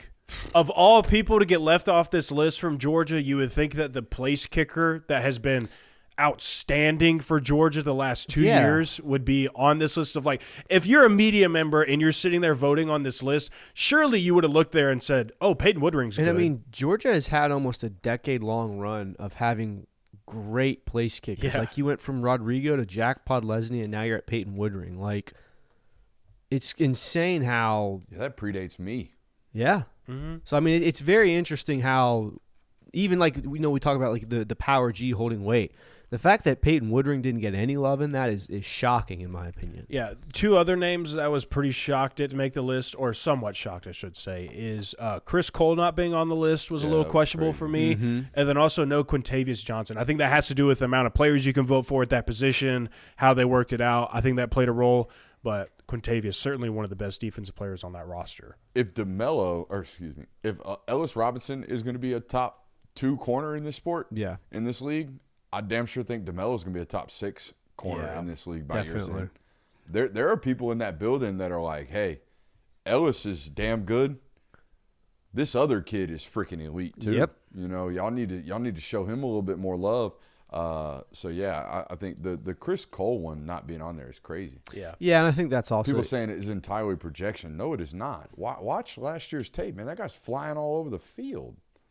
Yeah, I mean, it's from a national a standpoint. season I and think a it's half projection. now of him playing. So Like- I wouldn't say it's completely projection. I understand that it's projecting him to take this big leap that everybody's hoping he will, like the year 3 rule with Glenn Schumann and his linebackers. Those guys tend to really skyrocket in the 3rd year. That is the projection part. But I think he's certainly solidified himself as one of the best backers in this conference. Chat's getting into an argument apparently about Julian Sayin. Julian Sayin's tape versus completion percentage has people all up in arms, right? Because the tape leaves you wanting way more, and the box raw stats are like, hey, this guy's 3rd in the Heisman last year. He's great. And then you watch particularly the last 2 football games, maybe even the last 3, and you're like, ooh, they might have won that game if he lets that ball rip. We're going to show you and I know it's Miami, and I know they were great last year. Kevin Jennings lit that up for 375 yards or something like that. It didn't look that way when Julian Sayin was playing him. So, sorry, aside there. UGA picked to win the conference. Yeah. What do you guys think about this? I was was honestly surprised. Yeah. I think that they weren't picked to win it last year, were they? It was Texas that was picked It to was win it, Texas, correct? yes. And hell, it might have been Texas the year before as well, wasn't it? I think Georgia was picked to win it the year before that, if I remember correctly. But yeah, I think this goes back to, we kind of touched on it in the national hour. It feels like the national media is at a point now where they've looked at what Steve Sarkisian and Texas have done. There's a long enough and a large enough sample size to say, all right, they're really good. They're on paper better than everyone, but until they can prove that you can beat Team X or do certain things, I'm not buying it. I mean, Georgia kind of won pretty handily. It wasn't exactly like a super close. Obviously, it was Georgia and Texas 1A, 1B, but Georgia had significantly more votes than I figured they would. Has anyone ever won this conference 3 years in a row? It's happened. Yes, it happened. twice. Florida did it right? once and Alabama did it once. Florida at the beginning, Alabama in the middle of the Sabins. I don't know. If, I wanna say it's I don't happened think 2 other Saban did times. it. Okay. I think Alabama might have done it in the late 90s. I know Florida did it. Because there was like an 8-year period in the 90s where it was just Alabama and Florida in the SEC championship. Yeah. So, but it's been done before. All right, so we're going to go to the board in a second, and you guys know what's about to happen at the board. But other than what I'm about to lay down, why does Texas have such a Georgia problem? There's a lot of reasons, I think. Yeah, I mean, for starters, first thing off the bat is I'd say wide zone, shut it down. That's what Georgia does best against them, or at least what they've done really well the past 3 times they played. On top of all that, before you pull out the board, the best, obvious and most clear case that you can look at is go to any Georgia versus Alabama game where Georgia loses. There is a moment or a multitude of moments in those Georgia losses where Georgia plays like the scared team. They wet down their leg and they make mistakes. In the last 3 games that Georgia's played Texas, Texas has been the team to do that. Mm-hmm. They have penalties. They have untimely turnovers. They have bad plays. They have special teams errors. When the moments are big, Georgia makes those plays and Texas has not. All right, so I think they have a schematical problem against what Georgia throws at them. And since Georgia did this to them, what was that road game out in Austin you and I went to? Was that 2024? Correct. Since 2024, a lot of SEC teams have thrown this at them. And it's kind of an amalgamation of an Okie front. Okay, a traditional Okie front would be to have both a Mike and a Will in here in the box, and we'd get rid of the nickel. Okay, that's not what Georgia plays against them. Georgia leaves the nickel on the field, and they play a 1 linebacker, 5 down front. And what this has created was, and they originally did this when Jalen Walker was in the system, okay, and he was able to play both a stern edge and drop off if they need him to do so. Now, that guy, I would imagine, is going to be Chris Cole, okay? Last year, they just rolled two outside linebackers out there. But they get in this 5 down front, and they really, what I would say, cap the edges, okay? They really, really play wide nines, and they stop that wide zone. You mentioned it, Jonathan. That's the style of run that Texas really, really leans on. And they don't just lean on that because they like the run scheme. They lean on that because they're a heavy play-action football team up off of that. We talked about post and deep overs last year a lot from them, right? They'll run a post with number 1, and then they'll run the deep over with number 2 off of this play action, okay? And this guy back here is running a backside dig, all right? So that's their base concept. And when we really cap those edges like that, it makes it really, really hard to run wide zone because these tackles have to get out to that wide 9, they have to get to that upfield shoulder, and they have to seal that sucker off, all with the ball running into their face, all the action running into their face. So as soon as this jack or this outside linebacker, as soon as he sees wide zone in his face, he is going to widen himself, right? And he's going to get out. This 4-eye is now going to occupy the upfield shoulder of this guard too. And what it's ultimately going to create is what? A cutback, right? That's not what we really want, especially when they still have 4 bodies hanging out over there on the backside of the cut. So it's really, really slowed down this wide zone offense that they predominantly run. The question I have is, why aren't more teams doing this to Missouri? Or what has Missouri done to figure this out? Because Missouri's running wide zone to death out here in this conference, and they have for the last 4 or 5 years. The other thing that Georgia does really, really well, see this 2 high safety shell? Okay, they'll mix these looks quite a bit because the read for the quarterback is all based on, is the middle of the field open or is the middle of the field closed? Okay, if the middle of the field's closed, we like this deep over. If the middle of the field is open, we like this first window post. Okay, so a lot of this is predicated off, all right, we got middle of the field open as the ball snapped. And then as the ball snapped, they break this bracket and they play something different than they showed you. All right, so they're lying a lot with their pictures, all right, in the back end, while also shutting down this run game. That, to me, is the most important part about why Texas is constantly having problems. 3 games in a row, they've been held under what? I think 60 yards rushing against this Georgia defense, and it has completely ruined their ability to actually, all of their deep passing game is built off play action. There's not a lot, like they're not getting into empty running 4 verts like some of these vertical passing offenses are. They're a real heavy pro style, we got to run the ball to take the shot type of offense, despite what everybody thinks about Steve Sarkisian. Steve Sarkisian is tremendous in the screen game. He's done a lot there over the years, but most of their explosive passing attack, in my opinion, is predicated off of what we just showed you, and they have a really, really tough problem of actually getting it done versus Georgia football team. And like I said, a lot of these teams are trying to, mirror what Georgia does to them. It was so funny watching 2024 Georgia at Texas. Then the next week, Vandy rolls out the same defense against them not to as much avail, but they tried. And more teams will continue to try to do this until they find answers. And to be honest with you, I think that you can't really run counter against that stuff. You can try. I mean, you can get a down block on the 4-eye, but it's really, really tough to have their style of run game against that. I think the only answer is maybe to force them to lighten the box. Mm-hmm. They'll have the weaponry to do that this year. There's no doubt about that. My question about that is, though, in my opinion, and again, it's my sourced opinion talking to you, that defense got implemented in 2024 against Texas via Will Muschamp. Okay, that was his baby. That install was his baby, I was told. How much of those answers get found now that Will Muschamp is the defensive coordinator at Texas during that week, if they play each other in Atlanta? How much does Will Muschamp sit down with Sark and go, hey, here's what they're doing to you, here's why they're doing it to you, and here's how we break that? Yeah, so, I mean, that's a great question. I don't think that's anything that's ever been asked, because on top of all the things that Will Muschamp probably knows, a lot of the secrets within the Georgia building, many of those secrets are how to stop Texas. So it could very well lead to Texas having much more offensive success. And to the credit as well, it's been an execution error for Texas. We actually were rewatching the 2025 Texas game this last year.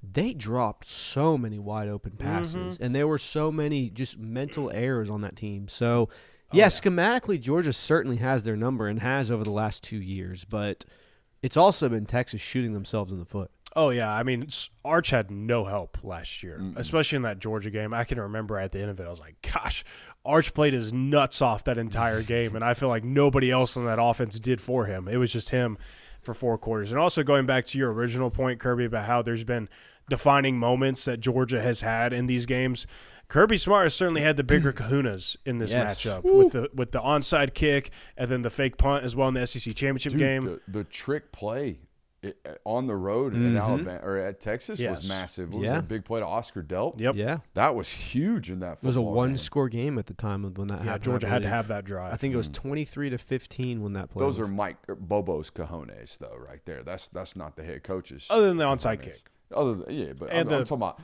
that one specific play out there in Austin, Texas. Mike Bobo. Let him hang, baby. Yep. Hey, by the way, that's the biggest shit I've ever heard Kirby Smart drop on a microphone ever. Oh, yeah. The 680 The Fan on a public mic, yeah. Oh, my God. That thing was stern, Bubba. He looked like he was ready to rip that one. You think Mike Bobo gives a shit about what y'all say?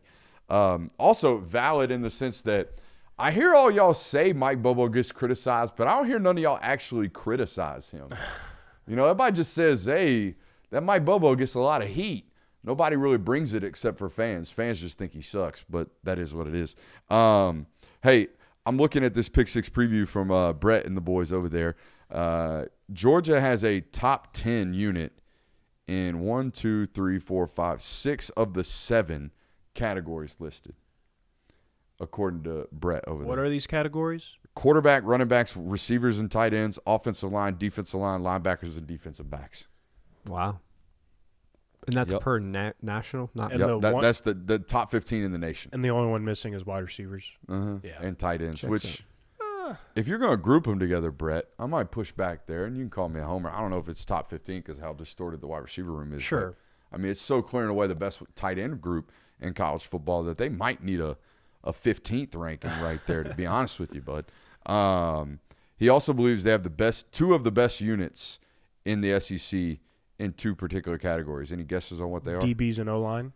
O-line is one of them. Really, not DBs? Linebackers. Second. It is linebackers. Yeah. He also thinks they have the number 1 linebacker core in college football. They got some good bodies in there, that's for sure. I mean, this stuff is dynamite. How slow do you think Georgia's offense plays from a pace perspective? What are we measuring? Out of 68 Power 4 teams, where do you think they rank? They're probably in the bottom 50. I'd say 50s, probably. 58. Yeah. Yep.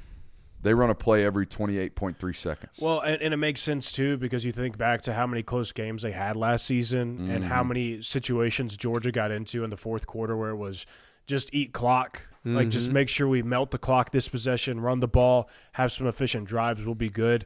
They were in so many situations like that last year where it makes complete sense. And you combine that with it's a very methodical offensive approach. Yeah. It isn't like, hey, we're gonna score and we're gonna get yards because you're not aligned, you're misaligned. It's we're just going to outplay you and out execute you on the way to a 4-yard, a 5-yard, sometimes 7-yard completion, to where we're always going to find ourselves in 3rd and short. And if we don't get that, it's 4th and even shorter, and we'll probably get that. So it makes sense as to why that they're not running tons of plays. It's not an explosive offense. Brett has picked them to win the SEC this year, as the rest of the media has. Says Georgia won the SEC last year with the league's #1 ranked in-game grader, their metric grading games. They returned 14 starters, and the 2 deep is overflowing with former 5-stars. They will be back in Atlanta to defend their crown and benefit from the SEC's easiest schedule as the only team in the conference to face only 3 of the top 8 teams in the conference. Only 3. Only 3. Only 3. So, yeah, it's solid stuff. As we continue to mention here on the show tonight, shout out to those guys. Got this in the mail yesterday. It is funny that the easiest SEC schedule, had you given that to Georgia in 2022, that would be looked at as a pretty difficult schedule. Yeah. Like, Yeah. you look back at They'd have cakewalked it, though. Well, that 22 team was incredible. That 21 team was incredible. If you go back and look at the schedules, it wasn't anything crazy. Tennessee was really good, but South Carolina wasn't. Kentucky wasn't. Missouri was not a very good football team at the time. Florida was not a very good football team at the time. Auburn was not a very good football team at the time. Like, they did not play a lot of the killers during those championship seasons, and I'm obviously not undermining it. I'm saying that more speaks to just how much harder the SEC schedules have gotten. Boys, we had Kirby Smart on the show this week. We sure did. A lot of you people watched it. If you haven't, you need to go back and pay attention to that. First of all, thanks to Leland Barrow, the SID at Georgia. Been a long time coming. We've been working on that one for a while. Glad that we finally got the opportunity to sit down with him. It was funny. Trying to check in with Leland. Hey, how much time do we got going on? Hey, when's he coming down? All this good stuff.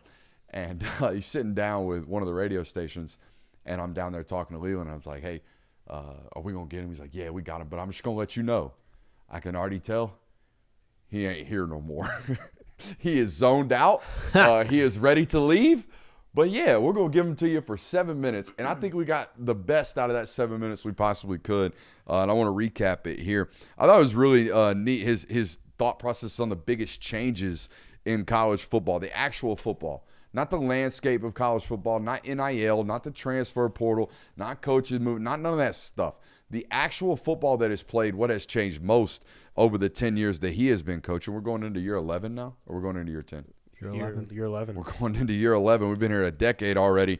And his first note was variances in offenses and defenses. He said the multiplicity of the spread and the amount of offense that you actually have to prepare for is dramatically different than what it was 10 years ago. He said 10 years ago, Les Miles, 2 backs, 2 tight ends, they're going to line up and run it down your face. That's not really what the style of football that we play anymore. It's a lot harder to prepare for all the variances that you're going to get. He said the same thing on the defensive side of the football, too. There's a lot of nobody's sitting still on defense anymore. He said when he was coaching at Florida State and Alabama, sometimes it felt like we could just line up and play ball. Yeah. I think his verbatim was, we're going to line up and beat the shit out of you today. That's what he said. He's like, nowadays you can't do that. You have to create negatives without being vanilla. And it's because football has evolved at the quarterback position, too. These quarterbacks know the answers at a much higher rate. If you're in a certain defense pre-snap, they can get to the right answers and beat you post-snap if we're not changing those looks or making that quarterback feel a little bit uncomfortable, whether it be simulated pressures, stemming, moving around, changing the looks. Like, you are going to get picked apart, and I thought that was really neat.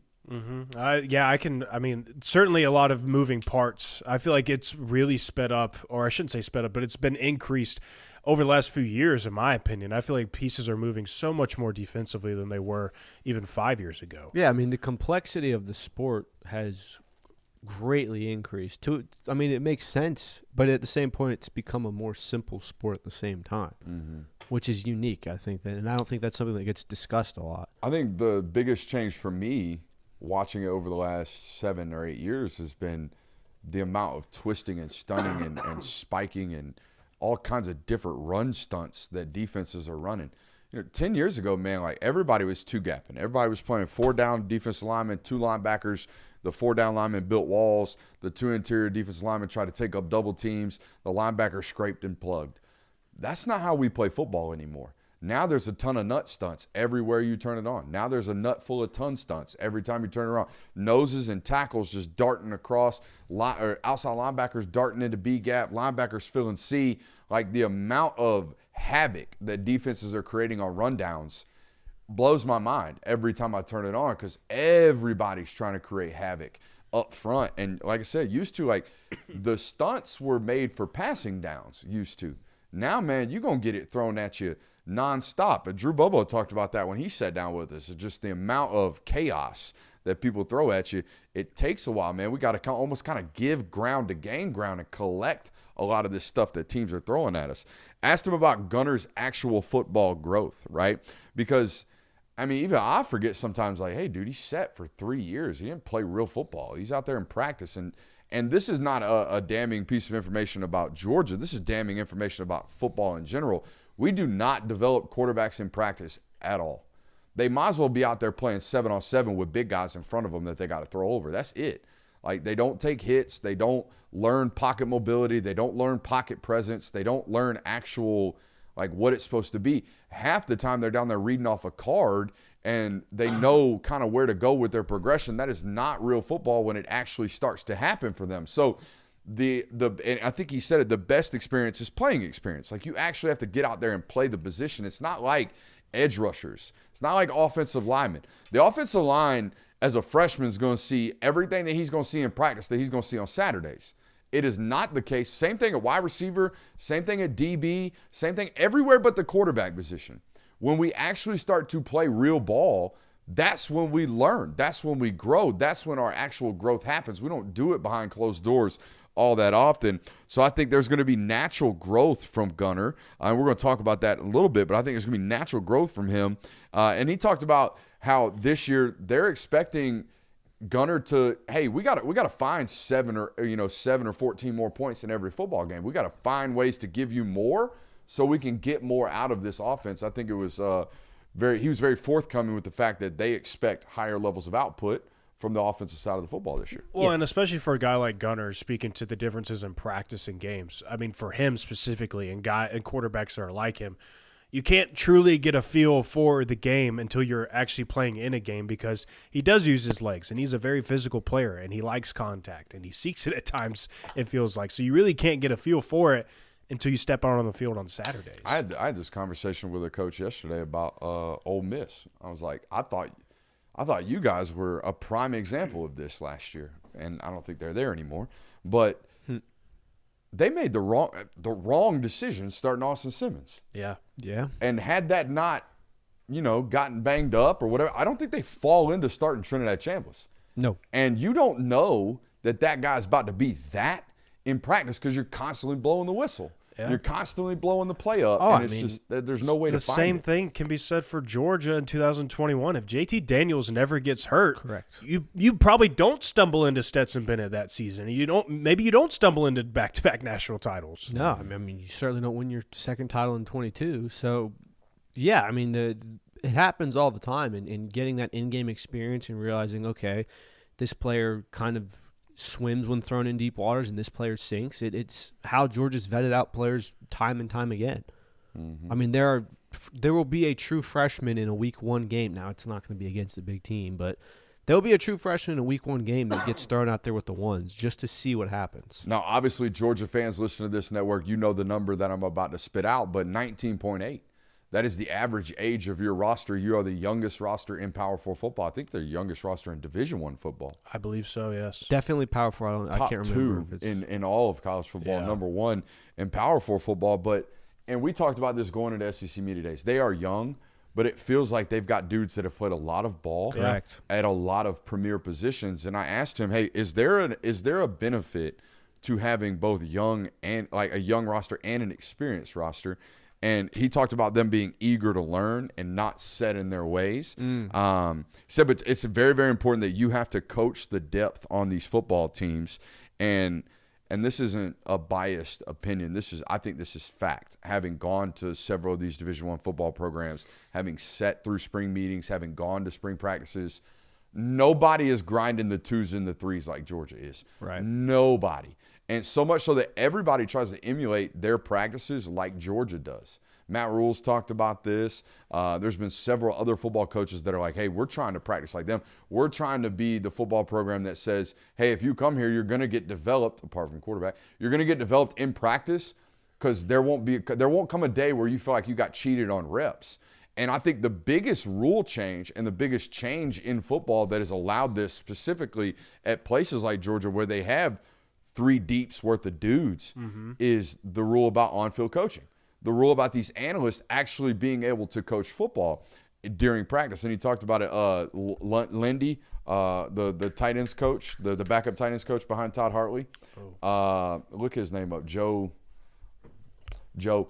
Having a second, I mean, that dude coached NFL football at the tight ends position. Having Stacey Searles now behind Phil Rauscher. Having Robert Edwards now down there with running backs behind Josh Crawford. Like, this has tremendously changed how they practice. Used to, there's some, no offense to GAs, there's some young GA down there coaching up that tight ends room, or a young GA down there talking about or coaching up the running backs room, or you know what I'm saying. Like, now you have legitimate football coaches down there actually grinding it out with those players. I believe it's John Lilly. John Lilly. My man John, not my man Joe. John, I'm sorry. Football brain. But I thought that was a tremendous point in that coaching discussion we had with him. Yes, John Lilly. Yeah, and in that same vein, he went on to talk about how he doesn't know if they have the most talented football team in college football. In fact, he went on to say, I don't know if we do. I don't think we do. But I don't know the amount of teams that play with more that coach the depth up better than us, right? And that's so important nowadays because you know you're going to deal with injuries. And I mean, yeah, and they might not have the most talented team, but as long as they're going to be one of the best coach and best executing teams, I would say talent is not nearly as relevant. Obviously, it is to a certain degree, and Georgia has a top 10 team when it comes to talent.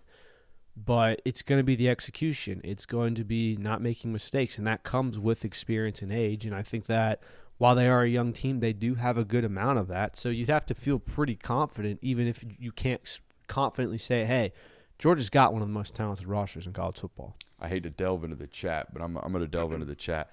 I think Kirby outcoached Ryan Day in that Peach Bowl for one reason and one reason alone. Do y'all remember? The timeout.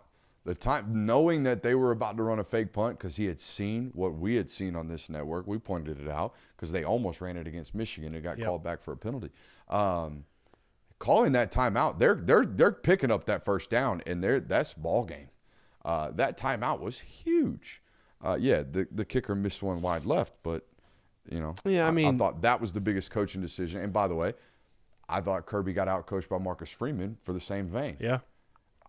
You could argue that Pete Golden got him too in pivotal football games. So it's happened both ways. But, yeah, I thought Kirby not coached circles around Ryan Day, but that was a very well-coached game from Kirby Smart in that football game. He won the moment he needed to. Absolutely. I would say that maybe from a coaching standpoint, it wasn't a fantastic performance. Your defense did give up 41 points. But you won the moments you needed to, and at the end of the day, you get to win. Chat brings up a great point about SIG doing the complete opposite of what we just got done talking about, which is grinding the hell out of practice. I don't know what they're doing. I don't know how they're doing it. I scratch my head with tremendous amount of respect every time I talk about them. I don't know what they got going on. I don't know how they're doing it. I've even talked with coaches on that staff. Will you let me know what y'all got going on? Because God forbid I ever coach a Pop Warner football team. I'm trying to figure it out. They're damn good at coaching. I don't know what it is. I think I've talked about on this network. My favorite clip of the offseason was watching Urban Meyer's brain literally short circuit when he was talking to Signetti about their practice habits. Like, Coach, you got spring ball coming up. You excited to get them 15 practices? And Kirk's like, we won't even use them all. Now, we might practice 12 or 13 times. I don't know. We never even really do much during the spring. And Urban's sitting there going, what? Yeah, tremendous job that they got going on up there. Again, can't figure it out. Don't know why. All I can point to is coaching. They're doing a great job. There's no doubt about that. I asked him about, hey, like you've got guys that have been there since day one. You've got staffers that have been there and don't seem to ever want to leave. You've got guys that have joined you 9 years ago and still are on the staff. Nobody really gets tired of the smoke that you bring them all day, every day. And you guys have covered the program long enough. You know people inside the building. It can't be easy to work there all the time because he's always on you. But the message never seems to get stale. It doesn't seem like people get burnt out with this guy. It doesn't seem like there is that level of burnout. And that was my question to him. It's like, how do you avoid the message getting stale? And his immediate answer was he's constantly changing things up, constantly looking to evolve. He said he lets the coordinators decide schematical adjustments and schematical changes and lets them experiment how they want. His job is to evolve how they do what they do, how we're practicing. He mentioned they got OTAs going on right now. He doesn't want them looking anything like they did last year. He wants it to be constantly different. He's constantly changing his approach. I think we've seen that as guys who've covered this team. He's a different football coach than he was 4 years ago, 5 years ago. Certainly. And I think that also, and I'm surprised he didn't touch on that, and maybe he just didn't feel like mentioning it. I think when people around you respect you as a person and enjoy your company, they want to continue working for you as hard as that may be. If you're someone that, you demand a lot, but you also can't relate to your staff and all these things, you're probably going to see a lot of overturn. But when you do, at the end of the day, have that respect from your constituents and the enjoyment of being around them, you tend to have people stay longer. So I think that's something worth noting. I don't know if it's just like, oh, we keep changing processes and we do things like that. Like, I think there's a personal aspect as to why so many coaches speak highly of Kirby Smart. So many former players speak highly of Kirby Smart, even from Alabama. So I think it is, and I've talked about this, I think it is his unique gift. Because I don't think Saban had this. Saban would burn guys into the ground, and they'd get up out. As soon as they rebuilt their image, they'd be up out of there. I think he got a little tiresome to deal with at times. Something about Kirby's emotional intelligence, the other person on the other end of that ass chewing knows in their heart of hearts, this is what I need to hear. And I think that's a gift. I know I certainly can't operate like that. I can't grind you guys like that. I don't have that gift. I've been around other managers in my previous lines of work that don't have it. They try to bring the smoke every day, and eventually somebody gets burned out and they're gone. And it turns people out at a really, really high rate. You can't have that and build the level of consistent organization that he's got going on. Well, and I think there's a couple of other factors that play into this. It's guys that have been around this program for a long time, and I think that with time comes more trust. I'm sure that Kirby Smart has built more trust with the guys that have remained on this staff. And another point that we point out quite a bit is it's not just an infatuation with college football and that these coaches have an infatuation with working with Kirby Smart. It's guys that have an infatuation with the university that they're working at. These are guys that love Georgia, that grew up loving Georgia, that are former athletes and students and people who have attended this university. So it's more than just a coach. It's a place for them. That works for Todd. That applies to Mike. That does not apply to Trey Scott. No. That does not apply to Glenn Schumann. No, and I think that's what so there's touch and goes there. But you're right. A lot of these guys are Georgia guys. Stacey Searles, he played at Auburn, but he coached at Georgia in the early aughts. And I think that's what goes back to the relationship standpoint of it. Like, you're not going to find anyone who has even outside of, like, obviously no one in staff is going to say it. You don't find many people who go, man, it's hard working for Kirby Smart. I just don't enjoy him. I don't enjoy being around him.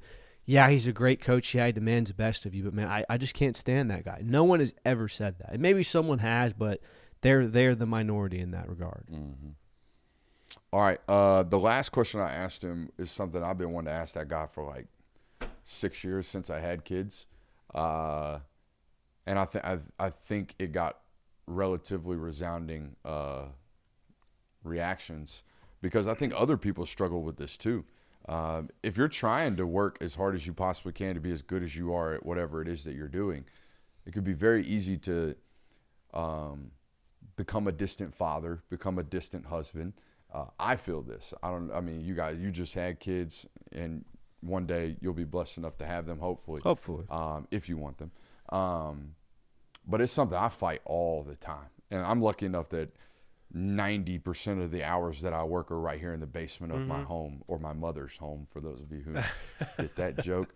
But I appreciated his response of just saying, hey, like, the best thing you can do, particularly for your sons, is to show them what it looks like to relentlessly pursue your passion that is your job. And that sets an immediate precedence. He even said it's great for your wife to see that in you. I don't think anybody wants to come home hating what they do. Some of us are, in the situation where we have to do that. Lord knows I was there the first 10 years of my professional career. But you have to do something that you're invigorated with. And that shows everybody around you is like, that's a good precedent. Somebody asked me, or someone told me, I think it was Jake Butt, he was like, man, he seemed to really, really like that. I was like, that guy's a robot. I don't think that guy reserves any emotion or any thoughts for anything other than his purpose and his goal, which is to win football games and be a great father and a husband.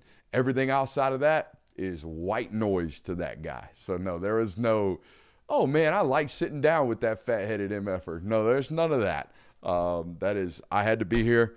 I'm going to give the best answers I can, and I'm going to get back on that PJ and get back to Athens and grind some tape. That's what that guy's got going on for him. All right, we still have some questions to ask about this football team even after SEC Media Days. This one arrived in my dome midway through the 24 interviews that I did out there in Tampa, or down there in Tampa, and it was, you guys get rush 3, drop 8, and you guys get cover 1, I'm blitzing 6.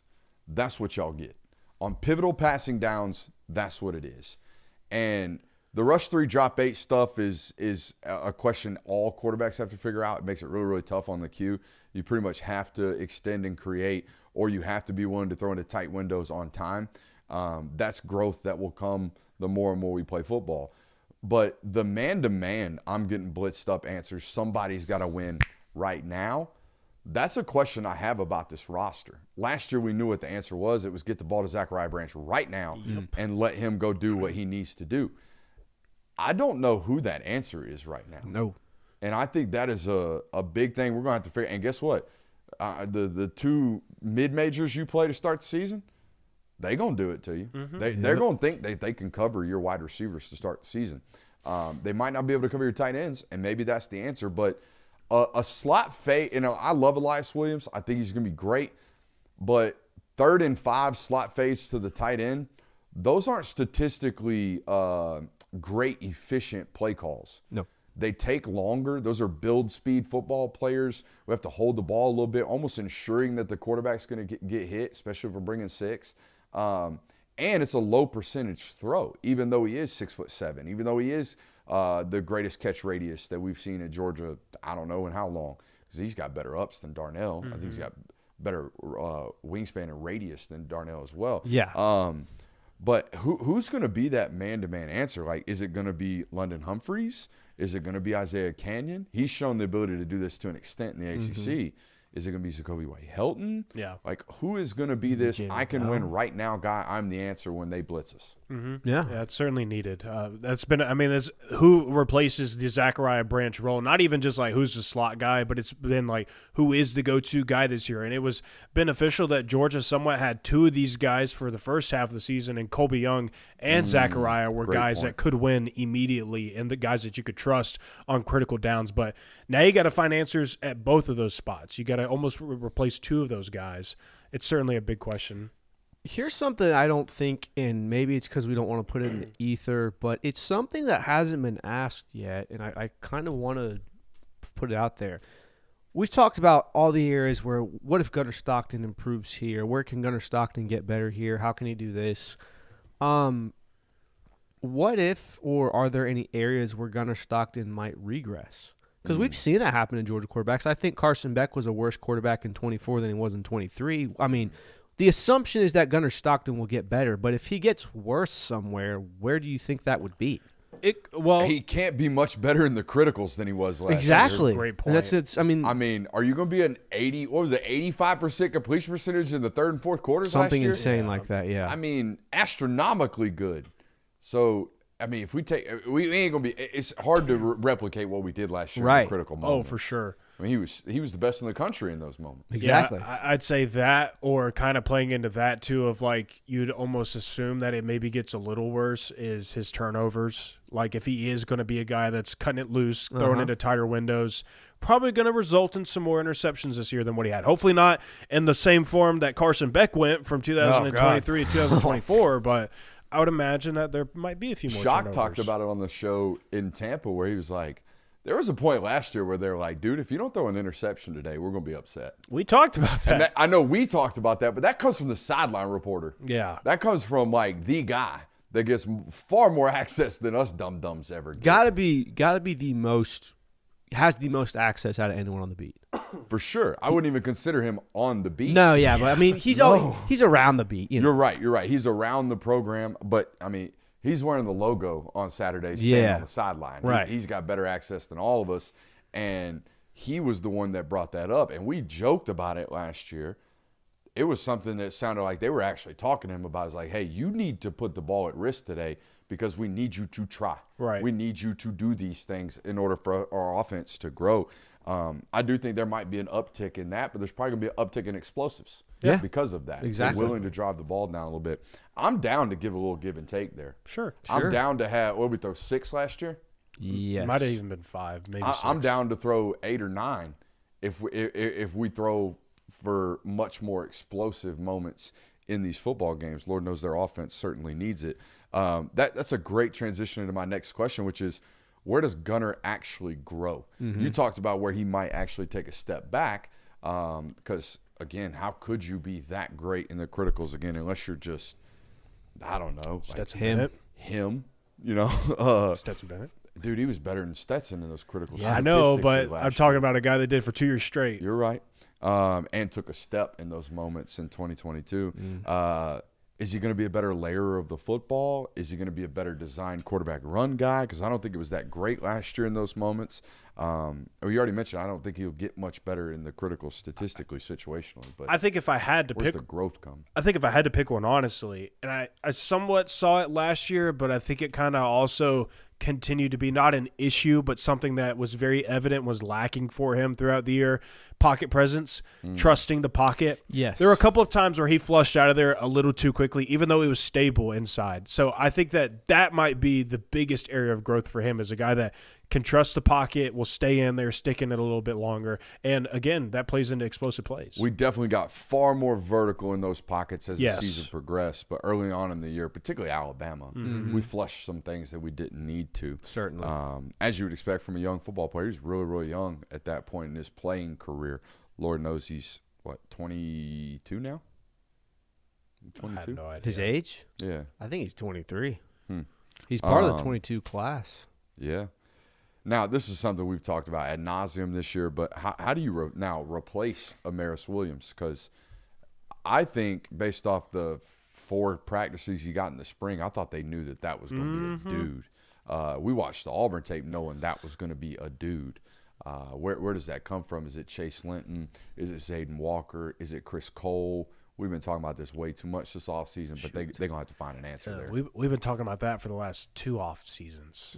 That's been something we've discussed. Who's going to a replace lot. Jalen Walker? Yeah. And they have Now, not found that there guy is this thought process that particularly rushing the quarterback and learning how to finish is an in-game 10,000-hour theory type deal. Like, I do expect Gabe Harris and Contavious Johnson to get better at this, right? But they are very much so push pocket guys. I don't know to them to be I'm going to win now, beat you off the line of scrimmage, my first step's elite, I'm Colin Simmons. I don't know if that's the case, but there's to be growth there. And what plays into this, and also one of my questions of, is Elijah Griffin going to back up the words of Kirby Smart? Now, Kirby Smart doesn't say this verbatim, but he talked about, like, we need Elijah Griffin to be unblockable this year. Well, if Elijah Griffin is that, if he does turn into that in year 2, and he is a guy at that the podium? No, it was in one of his interviews. Okay. He's like, we need Elijah Griffin to be unblockable this year. If he turns into that and he's taking on double teams, that makes life easier for everybody else. That includes the linebackers, edge rushers. That plays into that. So that he plays a role in that too. Like him taking this leap in year 2 certainly would help. Boys, I think the offensive line is going to be elite. Yeah, I think so. But are they going to Who's be the as good as 6? I think they are? My question is, who's the 6? Like, we have an idea of what the 5 is going to be. I think we have an idea of what the 6 will be. Yeah, seems like it. Yeah. Jaw Jackson being the 3rd tackle if he's not the 2nd tackle. And that makes Juan Gaston Swing one player. of the guards. No, one of the guards. Yeah. That makes Zakai Helton the swing player. Well, I just mean like you have a guy in Juan Gaston who can swing around for you if you need him to. I think they're going to be really, really good up front. Can they stay healthy? That's everybody's question, though. I don't know if anybody in the league knows that they have 6. Yeah. You know? Not Texas spent a confidently. lot on 5. But, they just got a 17th year from one of their 5-year starters. So they Former pro. Right. Yeah, former pro. Former pro offensive lineman coming back. That's right. Did he make a camp? Cole Houston, is that his name? Yeah. Or Something like that. But, hey. It's been a great show. We appreciate you for being here. We appreciate you firing off and fighting in the chat. We love that. We'll be back tomorrow at 8 o'clock. No film study tomorrow. We're loading them all up for August 1st. This is going to be a great time, man. I'm so glad football is back. I know some people think, it's not going to start till September 5th. Bull crap. Look at these numbers. Appreciate you for being here. Love you. Bye.